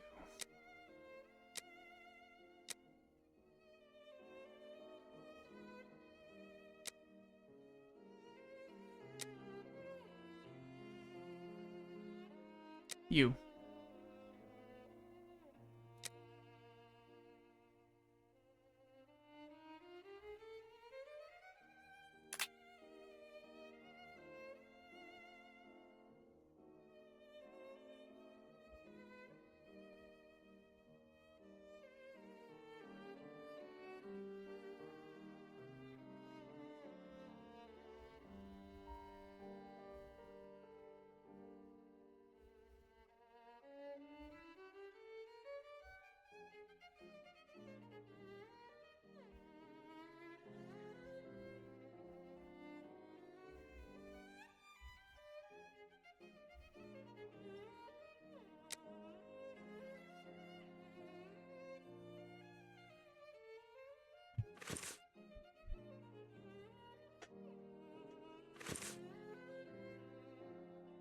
Richardson leaves his mother's place.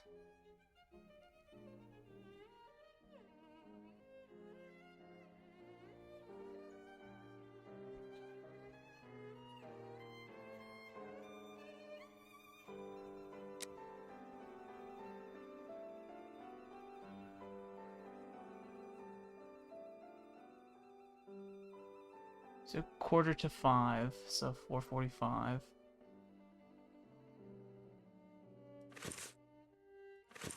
God damn it. Now, let's put the Richardsons' arrival and departure times on the timeline.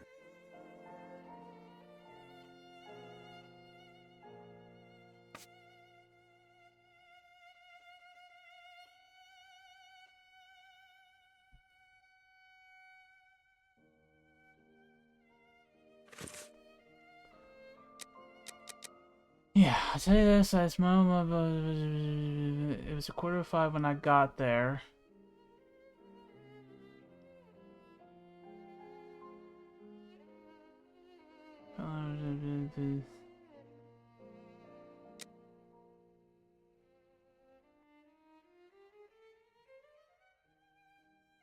So 5 minutes later. Now, let's put the Richardsons' arrival and departure times on the timeline. Let's swap these.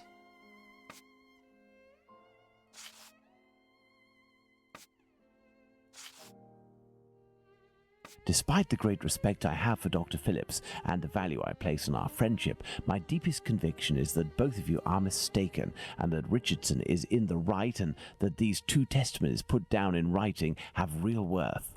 But how? Explain yourself, Explain Holmes. yourself. Remember how you assessed the time of death? You touched the fingers and body of the victim, but it was remarkably cold for this time of year. In addition, the corpse had been drained of bodily fluids. Its heat retention was therefore no longer the same as that of an intact corpse. Egad! You're right, Holmes. Oh, I've had some time to research, Watson. Given these facts, my first diagnosis may have been off by half an hour, perhaps even an hour. Thus, we can confirm Richardson's statement and establish that the murder was committed after 4:50 a.m. and not before 4:30 a.m. Interesting indeed.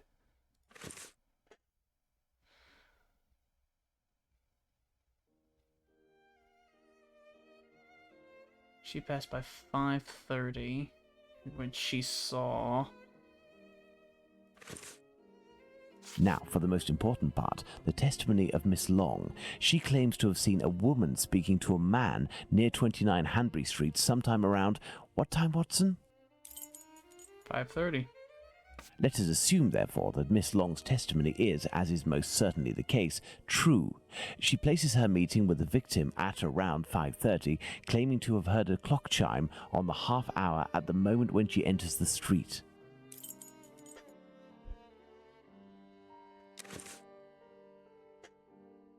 I think there was... this testimony.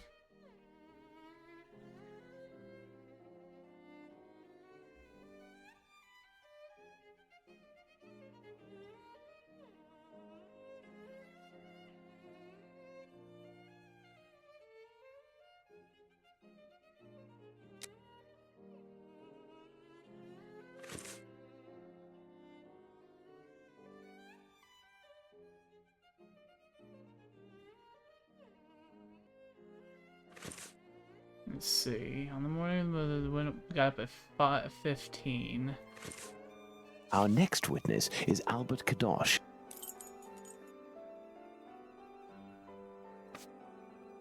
$5:15. Here's voices.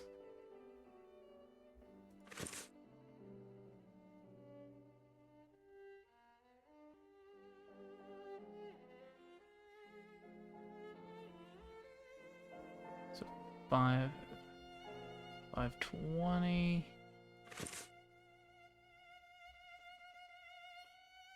Let's place this symbol that represents Kadosh on the timeline.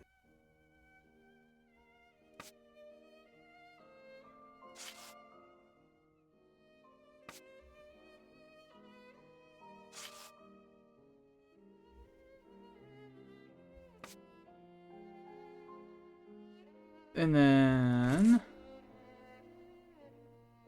before it was approximately 5:32. Let's place this symbol that represents Kadosh on the timeline.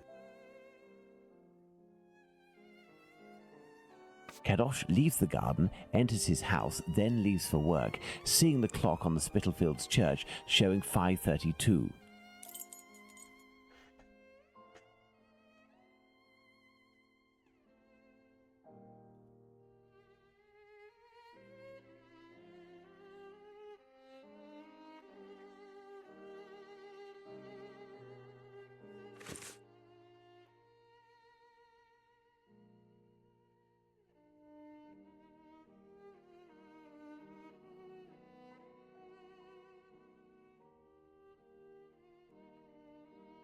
$5:20 he enters the garden.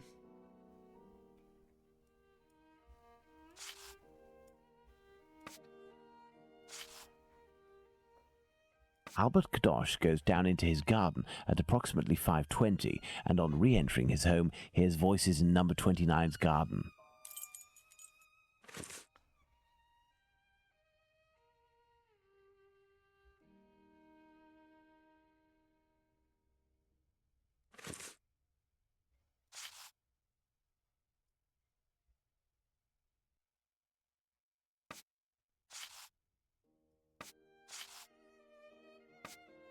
I don't have a clear... on going back into the house, the witness heard voices coming. The only word that he understood was no. Approximately 4... Ah, I see what they did there. They put it in text there to confuse me. Scum.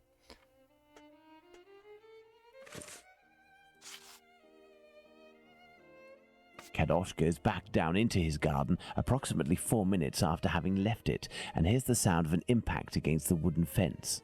Excellent, Watson. All our people are now in place.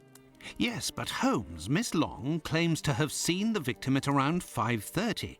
But according to Kadosh, someone, most certainly the victim and her murderer, was already in the garden at 5:30. Excellent observation, Watson. It must be noted, however, that these two witnesses, Long and Kadosh, saw the time shown on the clocks in the area, which are often inaccurate and went by their empirical and, in this case, erroneous estimate of how much time had passed. Thus, neither of these two times can be considered reliable. Do you mean to say that these two testimonies might match? Indeed. Let's put Miss Long's meeting with the victim at 2 minutes before 5:30. Let's add Miss Long's meeting with the victim at 2 minutes before 5:30 a.m. Mr. Kadosh claims to have passed by the Spitalfields Church at 5:32, which, given the distance from 27 Hanbury Street, would mean he was still at home at 5:31. Let's therefore put the end of his testimony at 5:31. Miss Long heard the man say to the victim, "Will you?" to which the victim responded, "Yes," which would suggest that an agreement was reached and that the transaction was imminent. They then proceeded to enter the garden, which puts the voices heard by Kadosh at 5:29.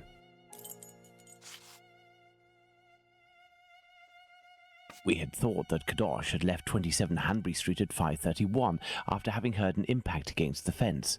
Thus, 2 minutes passed between the moment when Kadosh entered the house after having been in the garden the first time and the moment when he returns to go out again and leave for work. How long did he estimate this interval to be? 3 to 4 minutes. In light of all this, Watson, we can finally establish the time of Chapman's murder. Now, place the knife at the exact time.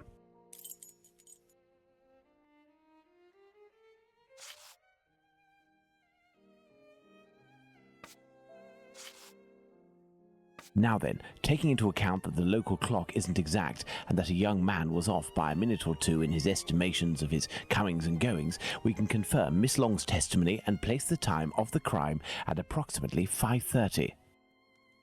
But in that case, Holmes, the man that Miss Long saw is none other than... That's right, Watson. It was the Whitechapel killer. To think that Miss Long and Kadosh were only a few feet away from him. Indeed, Watson. Had Miss Long passed just a little closer to the victim and her assassin, or had the young Kadosh popped his head over the fence out of curiosity, the killer would most certainly already be behind bars. That's some stroke of luck he had there. I couldn't agree more, Watson. But his luck didn't end there, given the mutilations inflicted upon this poor woman.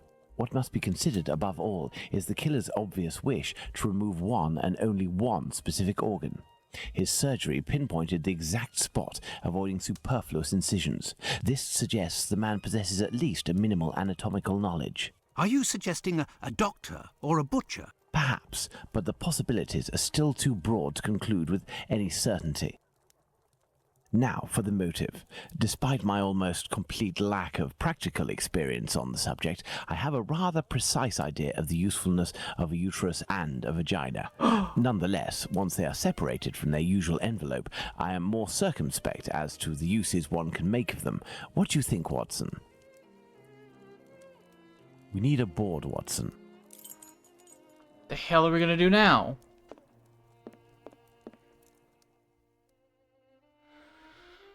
Okay. Specimen for the sole purpose of study.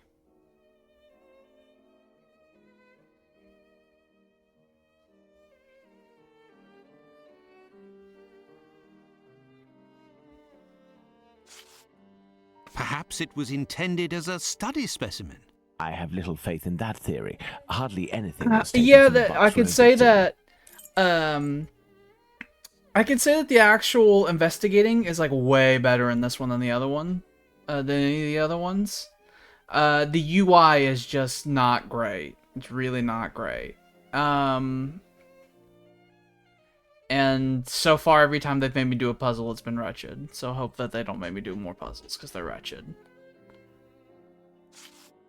Black magic? Watson, this line of investigation is far too vague. We don't have a single clue It's in black support of magic! such a motive. We can eliminate this hypothesis.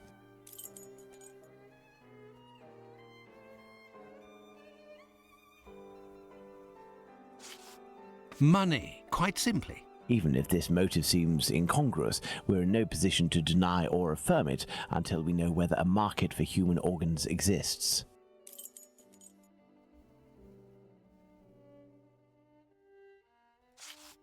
A desire for some sort of morbid trophy. I'd be inclined to dismiss this motive. If this were the case, why would nothing have been removed from the Bucks Row victim?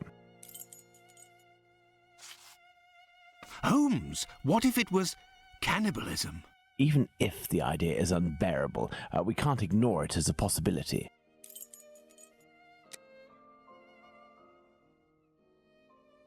Elementary. What emerges from these possible motives for having removed the uterus from the second victim is that they implied that the killer could have carried out the same thing on the Bucks Row victim, yet didn't. This brings us to a terrible conclusion. Our killer has evolved in the space of only a few days, and if that's the case, had he already struck before the first murder to which we attribute him? And if the killer strikes again, what atrocity awaits his next victim? We have to stop him, Holmes. We shall do our best. This recent business of jars filled with formalin and of the American doctor might be a lead. Watson, inquire among medical circles to ascertain if there is a black market for human organs. The chances are slim, but this must be pursued. Very well. What about you, Holmes? I will send word to Inspector Aberline regarding our recent conclusions. I should also like to become a gas man and pay a visit to Bluto and the Wasp's I don't know what a Nest. gas man is. Understood, Holmes. I think one of my old university colleagues who works at the London hospital will be able to help me. I shall write him a note at once. He should be able to see me during the day. Afterwards, shall we meet here? Yes, Watson. See you later, and good luck. I must get to the London hospital, where my old university colleague works. All right. Before we jump into a whole bunch of other shit, I think I'm gonna stop it here. I think we've got a good stopping point before we start a whole new chapter. But yeah, so far, my opinion is there's a lot more actual investigating going on in this, which I enjoy. We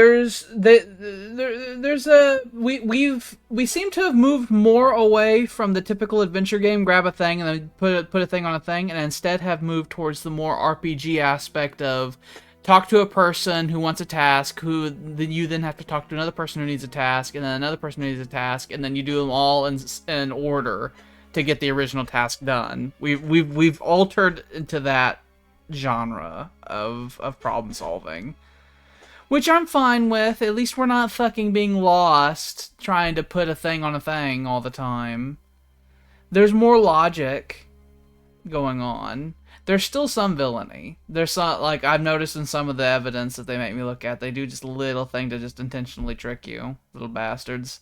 The metric to Imperial thing was beyond the pale, where I'm like, none of these match up. And then as soon as I looked up the conversion from inches to centimeters, like, oh, it's this one, and then it was just done. Bollocks. I have had the hope this whole time that these games would eventually be what I want them to be, and we're taking a step in the right direction, which I approve of. But the puzzles are absolutely shite, and I never want them to make me do another one ever again. And another general complaint that I didn't have with the other ones, because the other ones were so simple versus this one, which is trying to do something more crazy, is that I really don't like the UI for doing things. The timeline one was perfectly fine. I like the timeline one. But the animation stuff where Sherlock mounts Watson, didn't care for that. The buttons were very not clear and not good. I don't like the whole deduction panel. It's no good. I don't care for it. I understand what they're going for, but I don't like it. It being multiple choice like that is like... There's another game that recently, I say recently, a few years ago came out that's like a Cthulhu game. That's like a detective-y one. They do the same sort of deduction thing and they do it much better. But it's a step in the right direction, which I'm enjoying. I don't disdain this like I have the other ones, but it does still make me a little tired. Okay, but all right, we're gonna play some stuff next week. I don't remember what. I'm not as involved in making the schedule as I normally am, so I'd have no memory of what's been assigned. I think Zomboid will happen at some point. But yeah. I'm gonna hit my hotkey for turning it off, and I'm gonna see if Sherlock is okay with that.